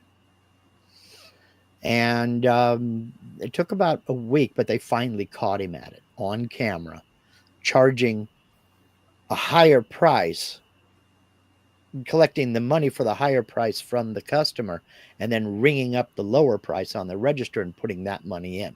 So his drawer always balanced with what the tape said he sold, but he was skimming more money off the top by overcharging for those drinks. Most customers have no idea what's going on. And to be honest, if you're playing a machine, you're not getting charged for your drink anyway. Right. Unless you ask for a specific thing on the top shelf, then you're getting charged for it. Because some of the liquors in there were like, $45 and $50 for a drink. Right. But about all you can do is let management know and let them take it from there. Now, you may be 100% right that they did see something going on, but the weird thing about well, it's not really weird. The thing about 7-Eleven is most of their stores are franchised. Not all of them are. This is So this was a corporate 7-Eleven. That's why yeah, you saw that many people. yeah. I I experienced it. You're only hearing the story, Mm-hmm. and you're a little bit more even keeled with it because you didn't experience it. Mm-hmm. Um, there is no doubt, other than I didn't see it, so that's the doubt. Yeah, But there's a year of watching this behavior that does not occur anywhere else. dude. Um, you don't know how that money is being made up, but devious people will come up with devious stuff. When we lived down in Nevada, we'd been there for, I want to say 7, 8 years. They caught a blackjack dealer on her last night. She was retiring. This was her last night. They caught her with somehow managing to put a $100 chip from the table in her mouth under her tongue. And she'd been doing it for 19 years. She'd worked at that casino for 20 years. She'd been doing it for 19 years, $100 a night, just because. What led them to go investigate her and watch her was somebody thought it was odd that she came in like 3 hours before her shift and cashed in 5 of these $100 chips. And they went back and they looked at surveillance for the week and they never saw her playing anywhere. Why would she have these chips? So they just watched her. And on her last day of work with that company, they caught her. So devious people will do devious things for what you and I would think would be a stupid amount of money, a crazy low amount of money. I'm sure this lady has been stealing a lot because I'm Mm-hmm. just one example. And in fact, I'll tell you what else I think. And you know what? Let me tell you this side thing. And there's a pro and con to it, Mark. Mm-hmm. I've been running the things that I think Mm-hmm. through AI, Mm-hmm. and I've let it rip. Mm-hmm. I've gone wacko bingo bango. I mean not every topic, but the topics that just to see what and I ask it, am I sound? Am I unreasonable? Am I assuming? Am I, Mm-hmm. or I'll say in the areas that I'm assuming, other than that, but the principle of this, that, like across topics, and it will tell you where logic fails according to the Mm-hmm. structure of what you're Yeah, where your logic is flawed and where your logic is sound. Yeah. right. It will give you heads up on those things to bracket sort of your um because you can be sound in your Mm-hmm. logic, Yeah. but in the end of the day, your whatever your logic, whatever the logic is, um, can work, but it doesn't necessarily have to be um, you're not going to contain, you're not going to fit every other possibility No, that yeah, yeah. so there's always room for more, like there's always that. Mhm. um so with that, in with that said, um it's allowed me to review, you know certain things. But going back to the thing, to go full throttle, to me, without knowing, I reason out that this lady is working in conjunction with another person that I am aware about, also from that place, Mhm. but wasn't as outrageous in the thieving as this one. Although I had caught the person doing some weird things in front of me. Mhm. I've worked in retail for a long time. I mean, not in a long time now, but like for the first part of my life, I worked a lot in retail, Mhm. and just it just does not connect. And I've seen him. So my basically what I'm getting at is, these people might be two people, and that might not be one person. It might be two Yeah, people, it might be more people, it could very well be. and I believe that there's a possibility of, what do you call these people that do like pickup delivery stuff? They're not Uber, but there's something else. Oh, Food. DoorDash and all those. I believe, I believe that there's a potential that there's a whole little intricate organization of swiping from the company or companies. People are figuring it out based on how the economy is, Oh and yeah. they're grabbing. So I think that there's a bigger intricate, because, well, I'll just leave it at this. I've seen that behavior, and that lady was the final straw for me, and that's why. And even then I was like, should I just turn a blind eye again? Well, Something just feels wrong at this point. And I just eventually, after well. asking two people Mhm. in positions of Yeah. management, I asked them, I said, this is and they said, you can go either way, man. You can leave it Yeah. alone, or you can do this and that. I mean, it's and I said, you know what, finally, that's it. Well, I'm just gonna say it, you what know. you said something about morality or moral obligations. You're morally obligated to do what your conscience tells you to do. All right. Yes, there is a certain basic moral obligation we all have, you know, but um, telling people that there may be a problem and they might want to watch is not accusing anybody of anything. So, were you accusing an innocent person by saying, I think you might want to watch what's going on this shift? Because I've seen some funny stuff with cash going on. I'm not accusing anybody. You're perfectly within your rights to do that because it's going to go one of two way. Number one, you're anonymous. Whether you go in there in person or not, they ask you for your name. No, this is for you. She's not stealing my money. Potentially somebody may be stealing yours.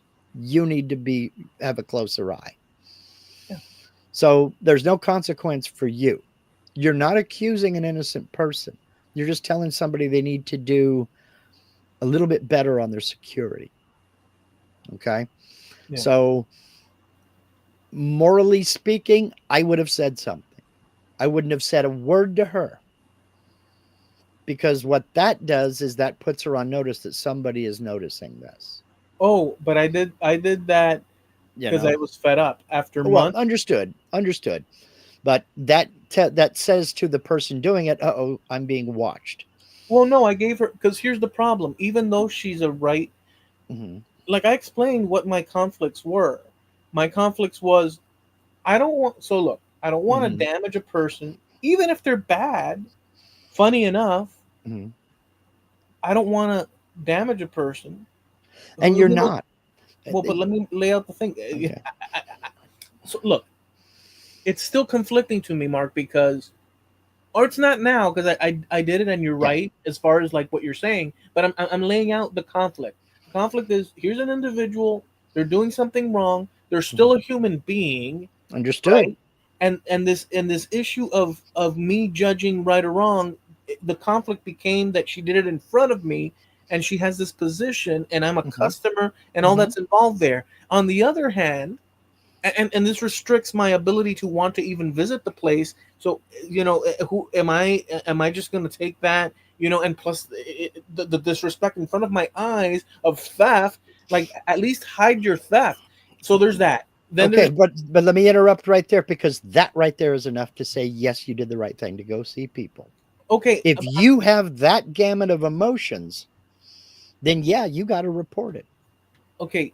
So there's that, and then there's the issue of this company's being stolen from potentially, Mhm. um, which, if it's up to me, what I saw, the money never returned to the register, nothing, and she refused to feed it into the machine in front of me. And Mhm. that practice of doing that, leaving customers in that kind of a state, is something that I don't know that 7-Eleven or any company has that policy. The money goes in Yeah, the till and it's done. usually it gets dropped immediately because they're not supposed to have but a certain amount of money in their register. Yeah.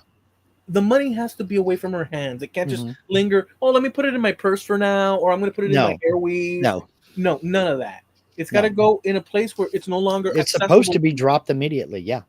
And that's it. Well, anyways, so now we have the issue of the companies getting stolen from potentially, Uh, and so we have all these variables here. So, but with all that happening, I'm thinking to myself, you know what?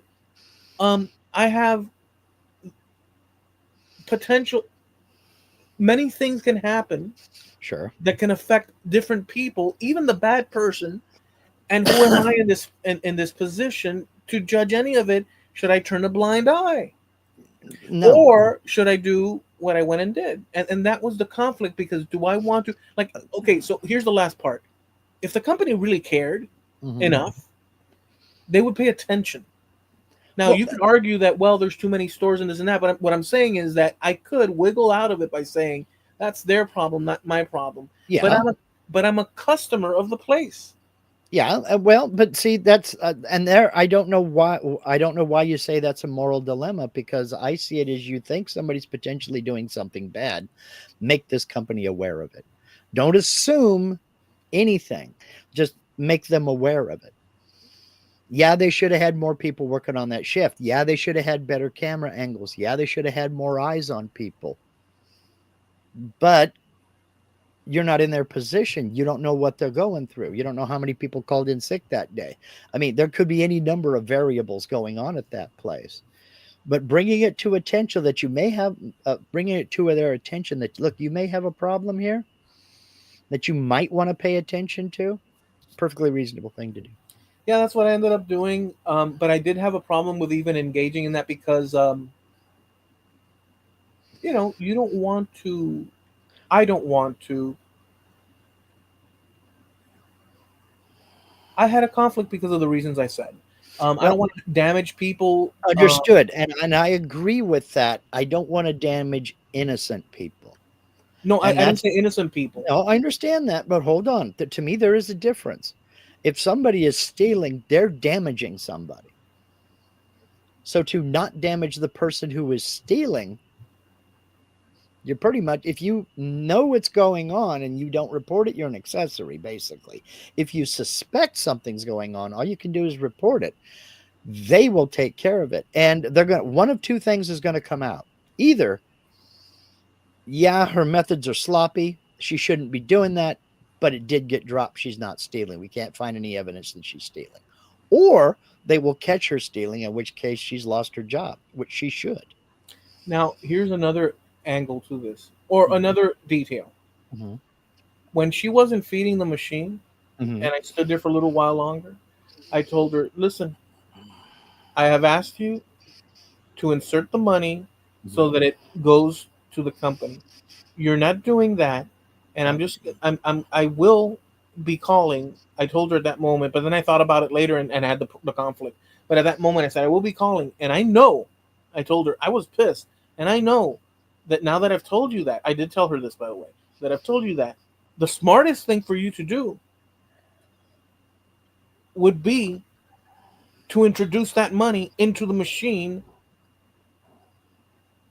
Even though I'm walking away, I know that that will be the smartest thing. But if you do not, I'm telling you now. Yep. So I gave her a warning, is basically what I'm telling you. Yeah. And she may not have wanted to do it in front of you just so she could say that she won.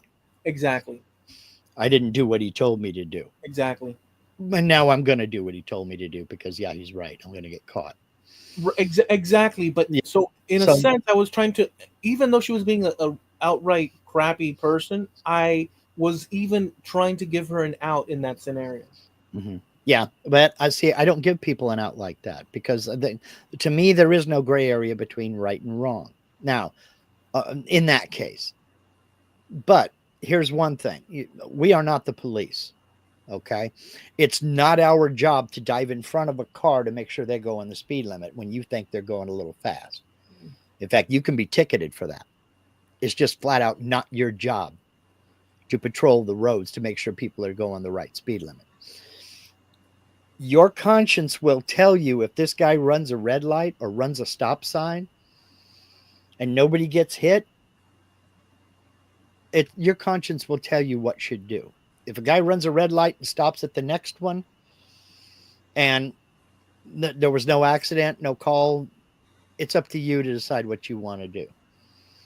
But if he runs over somebody on a bicycle,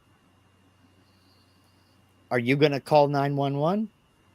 Your conscience should tell you yes, even if four other people have called. Right, because now you have injury. Right. Well, taking money from somebody is an injury, not a physical injury, but it is an injury. And how she was weighing that up to where her till balanced, I don't know. Maybe she was charging somebody something else, or she was trying to cover up for a theft she'd already done. I don't know. But, um,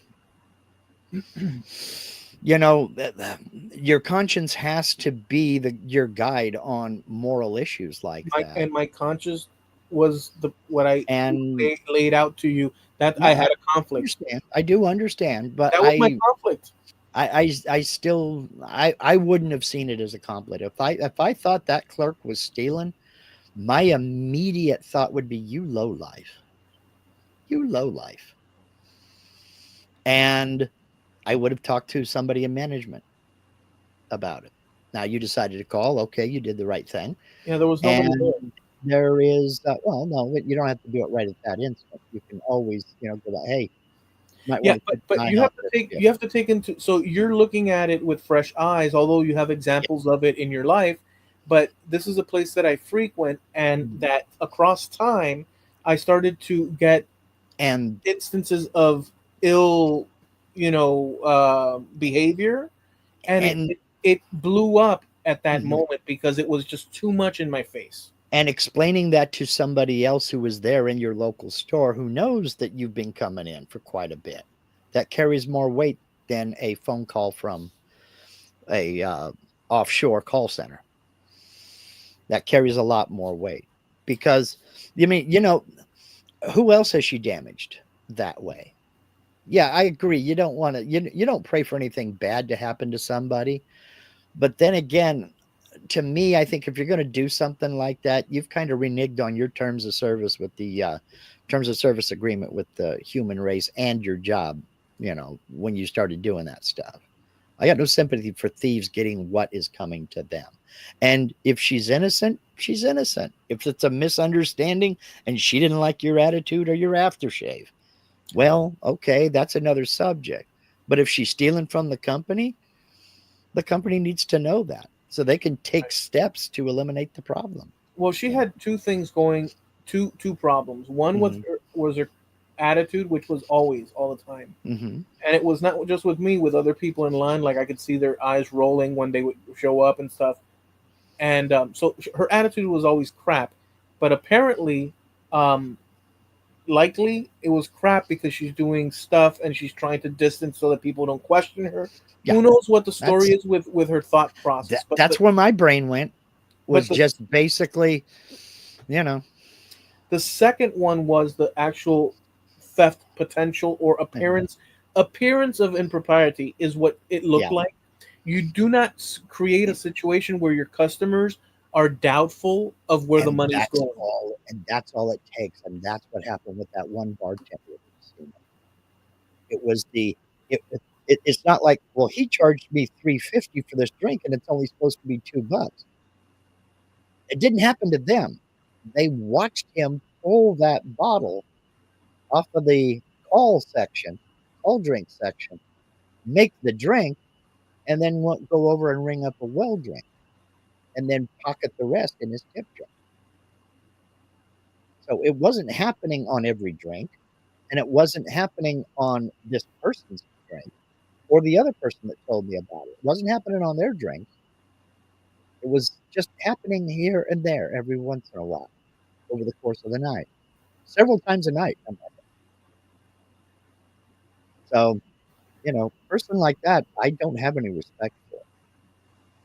No, I'm not out to ruin their life and make sure their dog gets taken away from them or anything like that. But if there's a problem, uh, somebody needs to know. And I think you did the right thing. I mean, We went into DoorDash a little bit, and we're talking about the delivery drivers and what have you. Um, Jamie over in the UK says we aren't a tipping culture here, and we have had DoorDash people refuse to deliver food unless they get tipped, even though the person has already paid. I have heard of that, and that's why I refuse to use DoorDash or any of these others, Uber Eats or any of those other delivery services. No, I'll go get it myself. I have heard stories of people just not getting their food or getting half of their food, or the French fries are half gone. One guy got a pizza with 2 slices missing. I don't no, you're not getting that from me. And let's see here. Jim Dockrell said, well, do they get many people asking for a refund for non delivery? And then I didn't see Jamie's reply to that. But that would be the next thing. I would call up the card company and say, no, that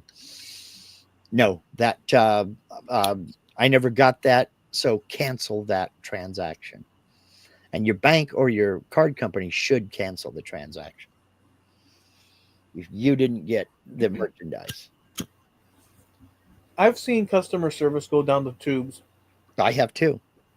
I have too. And I have worked, but I've been on both sides of that counter. I've been the guy behind the counter. I've been the dude mixing drinks. I've been the guy ringing up uh, your um, your your Cheerios. You treat people the way you would want to be treated yourself. When I go into a business, I demand to be served a certain way. So I give that same level of service. I'm not going to chit chat you to death. I'm going to make your transaction as quick and painless as possible. But I'm going to engage in a little bit of small talk, but I'm going to keep going while I'm engaging in that small talk. I can look at the can on paint and say, wow, that's a pretty color, as I'm putting it back over into the cart. I can do two things at once. Can I get you anything else? Did you find everything, or is there something that you didn't find? I can do all that. And that's the way it should be if I go in. And if I get bad service, I'm probably not coming back. But if I think somebody is stealing from me or the company, But the problem is that let everybody's somebody know. everybody's bad service now. Just about. Uh, Um, And I'm talking about my area. Like, yeah, but it's not just your area, because I see it here too. And I think that comes back to people don't know how to be sociable. I hear more and read more about social anxiety these days than I have ever heard in my life. I'll be 64 this month. It's for the last 5 years, I have heard the phrase social anxiety more in these last 5 years than in the previous 59. And I think a good percentage of it is we're used to dealing with each other online, and nobody's used to talking face to face anymore. I don't know. Maybe I'm wrong there. customer service went down the tubes after the pandemic. Yes, it did. That's it. It Um, did. that changed a lot of things culturally. And remember, there's a generational change too. Um, People that are coming up, they need the lessons from the previous generation. So when I was working, just quickly, when I was working in retail and other jobs, there Mhm. was a chain of command where corporate would have guidelines, and these things were constantly like, and anyways, behavior was different back then than it is now. People actually said, "Hello, how can I help you?" Yeah. This, that, and the other. When you'd walk into a store, regardless of who, you Yeah. know, you were kind to everyone. Hmm. And you would also even ask, "How could I help you?" I mean, just Yeah. that's not the case. And now the look on the people's faces is something like this. Look like this. Look. If you can find them, That's the look of the face. if Like you this. can Like this. find Look. them. Yes, sir. Hmm. Yeah. And that's if you can find them. That's one of the reasons why I don't like Home Depot. I don't care what day of the week I go. I don't care what time of day I go. If I'm going to electrical, the guy on electrical's on vacation and the dude from lumber is covering for him. He don't know nothing about no electrical. He doesn't know where anything's at, and he couldn't find a duplex box. He doesn't know the difference between a duplex box and a Romex wire stripper. If I'm over in plumbing, the guy on plumbing, it's his day off, and the dude from electrical's covering. And he doesn't know anything about PVC pipe versus black pipe versus galvanized pipe. So I don't like Home Depot. I will drive past 15 Home Depots to get to a Lowe's or a good old fashioned country hardware store where they still have the bins of nails with the garden rake and the paper sack where you can scoop off a bunch of nails and buy them by the pound. You know, give me one of them old places. We've got one here locally. I'm gonna make this connection, and it might, whatever. I'm just gonna two things or two different items. The United States, and this might apply in the world, but I'm focused on this situation. Within the 20th century, as we've said before, had end caps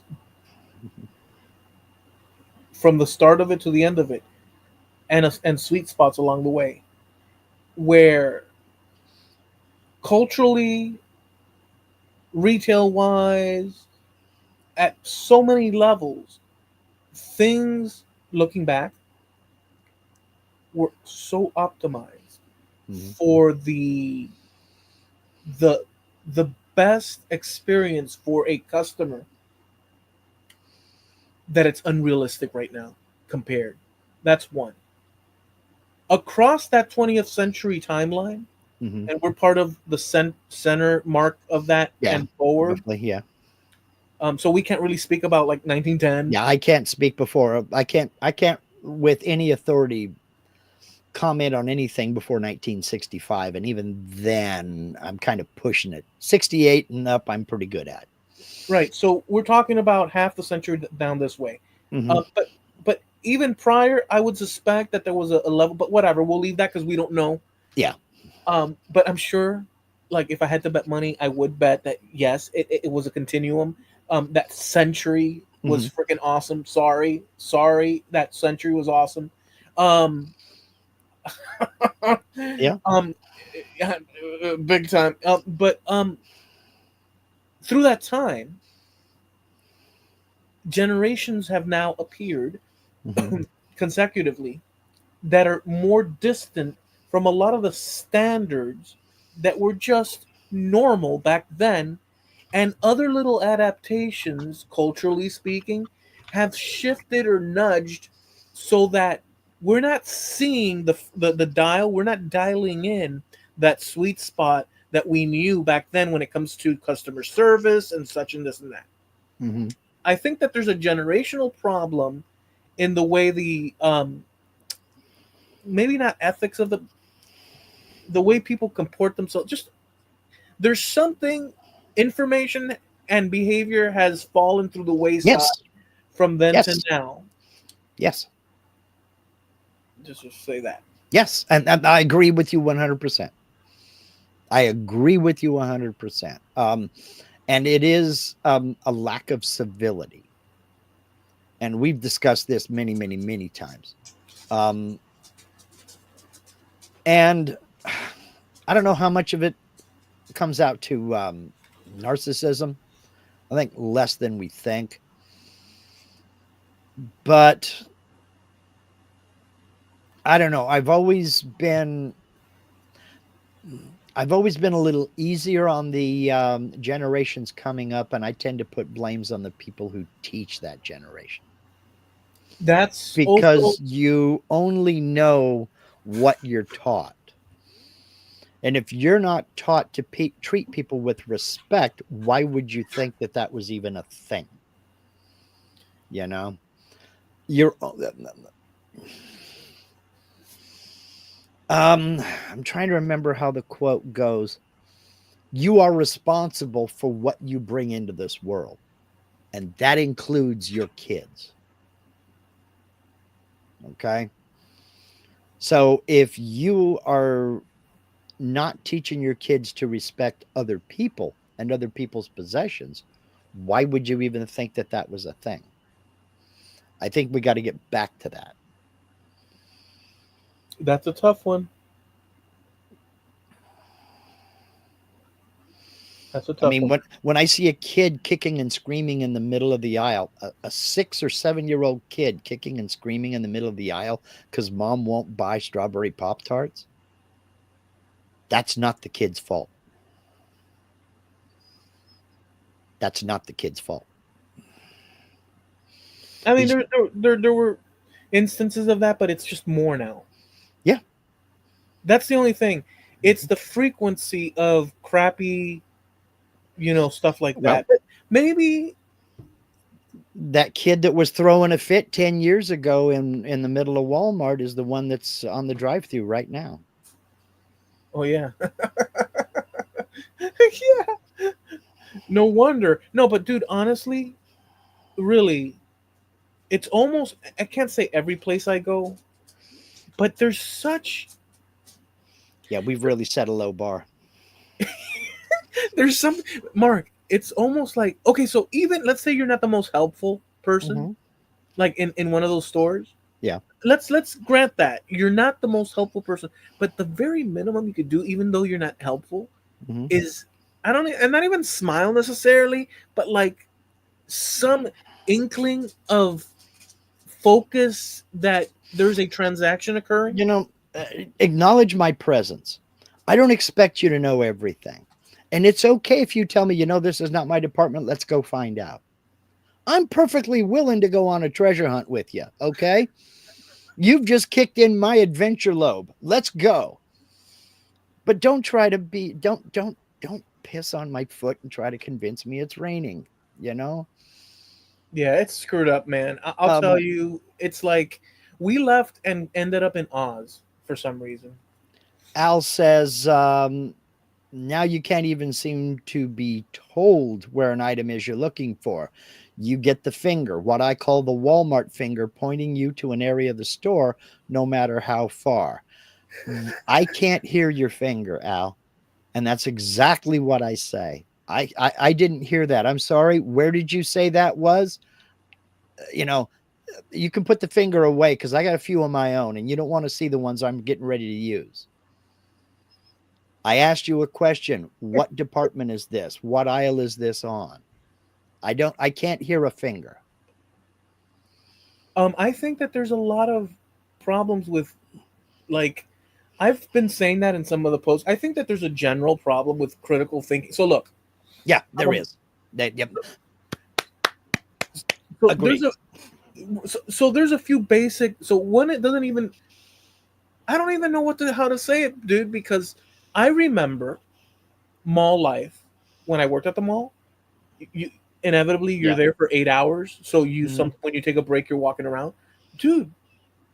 I can tell you, no matter what store you ended up, or maybe you went to the cafeteria or whatever, people were engaged in servicing your Yeah. immediate need, but flat out. Yeah. And now when you visit places, it's like this look of like Yeah, you're you're messing up my good time. Maybe if that. we ignore the customers, they'll just go away.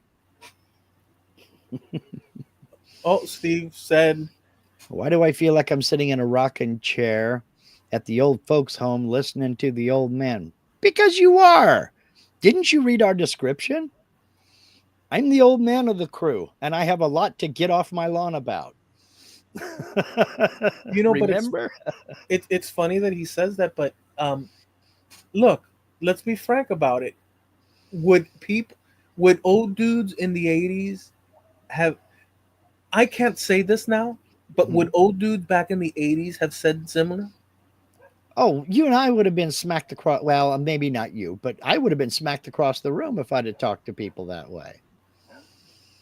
You know, and I wouldn't have a job for long if I was old enough to have a job. I'm a busboy working at a restaurant or something like that. If I got mouthy with the customer, that would be my last day of work. You know what it could be now? Just jumping off of what Steve said, as an aside. Although Steve was just hitting us with a left hook, No, but but he's right. but even well, you know, On but my side of the fence, anyways, but yes. and I'm kind of teeter tottering, Mhm. with a lot of tottering or teetering instead of You ain't tottering. got as many miles on your rocking chair as I do, my friend. Some of the shellac is still present on Yeah, the edges yeah. of it. Um, it has to make you wonder what is what was the breaking point? Was it that you're saying that it's generation back to, or see, I'm trying to rescue it. I forgot because once we started talking about the rocking chair, Hmm. I lost the train. Yep. I had something good to reply to, but I lost it. I'm trying to save it, but who am I kidding? Who am I joking? Continue.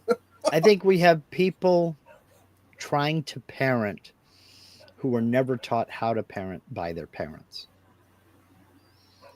You know what I mean? When I got married to my first wife and I started having kids, my parents didn't tell me what to do, but they knew that we were struggling. And if they had any advice to offer, they would offer it. And that advice got us through a few rough spots because, I mean, you you really honestly, when you have a child, you don't know what to do. I mean, I had never changed a diaper in my life. After a few days, I was pretty good at it. And after the first month, I was an old pro. But I had never done that before. I'd never burped a baby. I had never gotten a kid dressed in the morning. I'd never done any of that. I'd never got car insurance before. We still use checks. I didn't know how to balance a checkbook. They don't teach you that in school. So I'd be like, Dad, how the hell do I do this? What does this mean? Oh, okay. Well, come here, sit down, son. My parents were taught by their parents how to be parents. And they tried to teach me and my first wife how to be parents. And her parents did the same thing. It wasn't a one-way street. We got help from everybody around us. I got it. And I don't know if that's happening anymore. I know my daughters, neither of my daughters ever came to me for advice in raising their kids. I never got a phone call. I never got asked those questions. They could call they could ask Copilot. Hey, Well, Copilot. now that's my grandkids' age. My youngest granddaughter living here is in her 20s. She came over for a visit earlier today. She's driving Linda's old Jeep. So they don't have any kids of their own yet. Thank the Lord, I'm not a great grandfather yet that I know of. But it's kind of our responsibility to show them that. And it's our responsibility to teach them respect. Jamie says, problem is you're not allowed to discipline kids anymore. Oh, yeah, you are. Little bastards have no respect anymore. Well, what you do is you teach respect by giving them the respect they show other people. And I will add that I do not believe in that bass slap thing. Like I believe. Here's what I believe. I'm with you. This is what I believe. I believe if you harm a child, if you strike them in order to correct, and I know there's degrees, but putting Mhm. that to the side, Mhm. creating terror, Mhm. which potentially, because Yeah. you could say, well, it's creating respect in your adult. No, no, no, no. It's not either. It's you releasing your anger on a child. And that's just wrong. It could possibly turn out that Mhm. that doing that will shift a young person's way of looking at the world, believe it or not. So for instance, and by the way, I know there's levels of that, but Yeah. like there, Mhm. one thing is like a slap in the hand or something like A, that. a pop on a tush of a 3 year old or 2 year old in a diaper, a well padded pop on the tush it's an attention getter. It's a startle. It lets them know you can't put a penny in the light socket. There's an immediate negative action that comes as a result of that. No, you can't do that. Yeah, it's a very, but anyways, but I saw a Facebook, one of those quick Mhm. little video slides or Yeah, whatever. feels. Yeah. There's a little kid and his mom Hmm. and another guy standing there in the kitchen, and there's three oranges and his little workbook. Hmm. And she's like, if Timmy has three oranges and you take one away, how many do you have? And the little kid is representing physical, scratching his head, looking at the thing, and then he says the wrong answer, and she says to Papa, Papa, go get me the belt, and so then it's over. Okay, so and then there's people laughing and this and that. Okay, so what that scene, at least for me, represents is that this lady's a savage. Or a psycho. No, she's a savage, a beast. That represents Hmm. whatever, all that included. She's accosting the child mentally, verbally, sonically, Hmm. and the brain is Well, shriveling up to protect itself emotionally, mentally. So no matter what you say, because if I tell you this is a red pen and you mhm. don't get it, we can work on that, and maybe it's going to be tough. But if I say this is a red pen, Well, you're now creating in that child, it's wrong. you're talking about abuse. That's not discipline. That's abuse. Yeah, It was yeah. also probably posted just for shock value and the clicks, but that's the cynical side of me. I'm not saying that doesn't happen because I think you and I both know that that does happen. Okay. The point is That's what abuse. the That's point is not discipline. the point is that this type of thing is not unheard of. Oh, no, I agree with that. But that You know, is not discipline. That's abuse. And I'm so not talking about abuse. I But take issue with that. you don't have to touch a child to teach it respect. You don't have to touch a child to teach it respect. Yeah, and it's look, it's well, I But mean, because I see kids saying things that I would have never even dreamed of saying to my mother in the middle of a store. And they don't even react. They don't even do anything.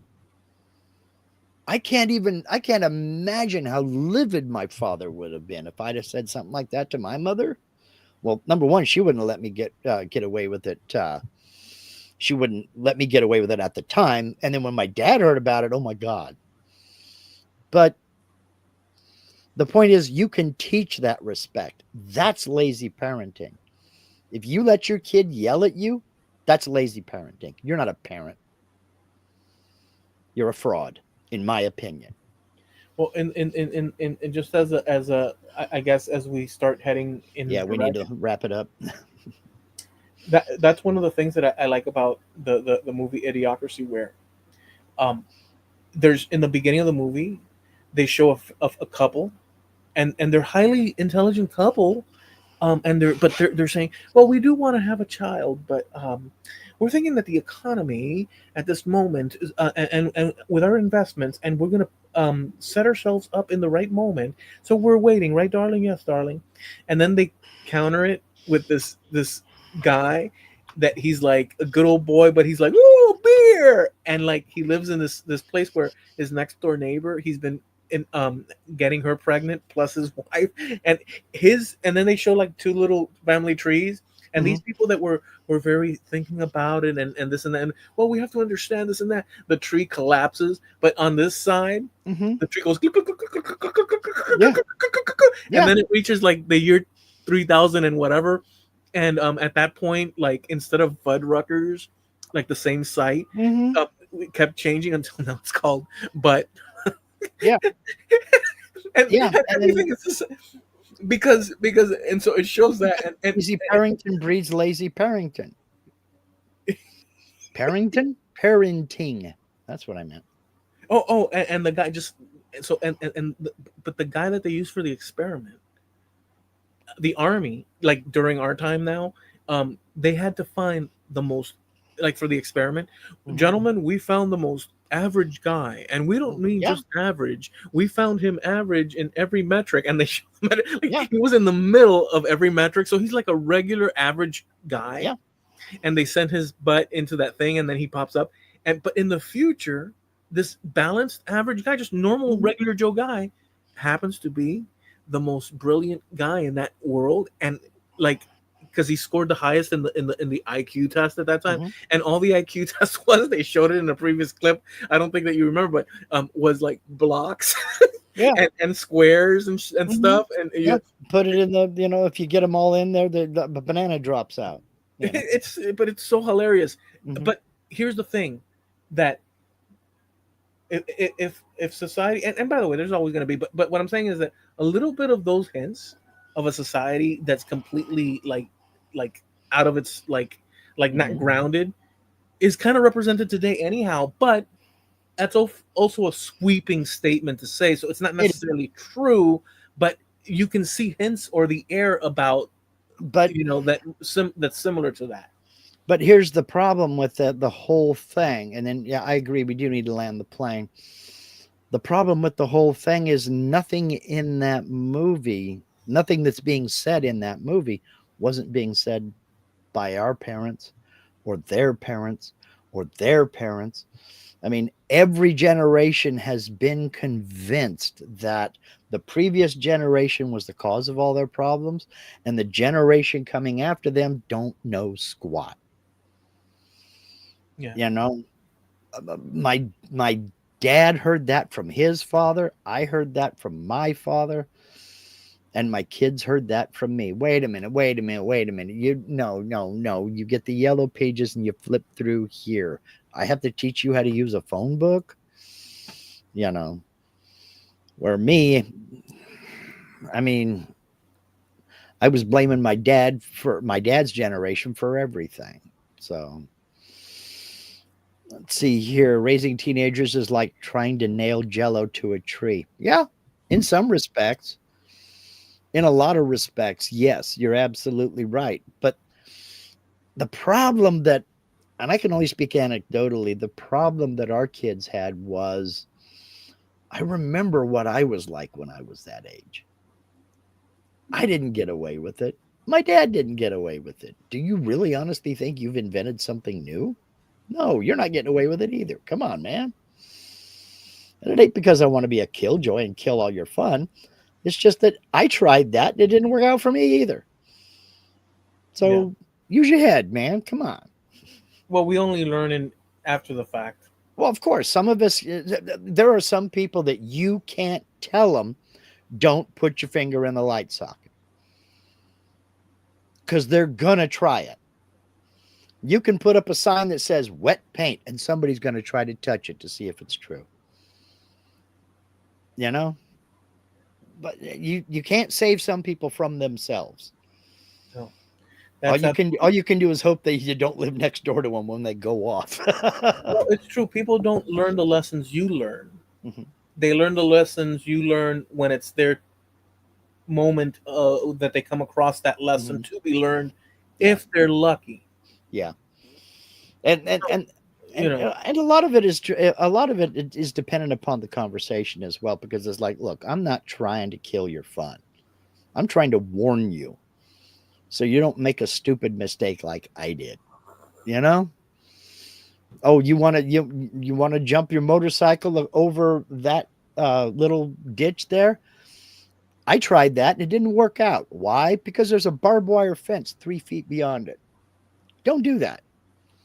Is it toaster in the pool night tonight, guys? Everybody Yeah, hop in. pretty much. Well, you know what? There's a reason. There's a tag hanging off of that John Deere snowblower that says this equipment is not designed to be used on your roof. And if you think I'm lying, the next time you go anywhere where they're selling snowblowers, look for it. It's there. It's the same, made by the same people that made the tag on your iron that says, do not iron your clothes while you're wearing them. Some people needed to be told that, evidently. I think that that's a good place to land as any. Yeah. Other than that, have a good time. We'll call this one "Don't Iron Your Clothes While You're Wearing It." Yeah. And other random thoughts. And other golden nuggets, other nuggets of advice. Farmer's Almanac 2025, things you need to know, and it's all like the most basic stuff. Um, Well, before we do, I will be posting that video from the channel Genuine Curiosity. It's called Why Young People Love Old Things. I will post that over on a Trampled Underfoot podcast Facebook page as soon as we're done live here. Check it out. It's fun. It's only about it's a 9-minute video. I did see that video, that channel that and I watched a few others of that amazing journey from Georgia, Mm-hmm. uh, across the world from that soldier, Yeah. Foreign Legion, and so on and so forth. His Yeah. life, and then I saw another one from that channel too. It was really Was good. that wild or what? Yeah, that was crazy. Walk away thinking, my God, what have I done with my life? Yeah. Because he did everything. Yeah, that was some wild stuff. All right, so we go live every Tuesday, 9:30 Eastern, 6:30 Pacific Coast time here on YouTube, Trampled Underfoot Podcast on YouTube. We also have a site over on Facebook, Trampled Underfoot Podcast on Facebook, and we have a website, and that website is trampledunderfootpodcast.com. You can catch past episodes, download them, and such. And we're also sponsored by Harneal Media, your web solution. Look, I'm going to keep singing the praises of Harneal Media until Steve tells me to shut up. You know what it's about.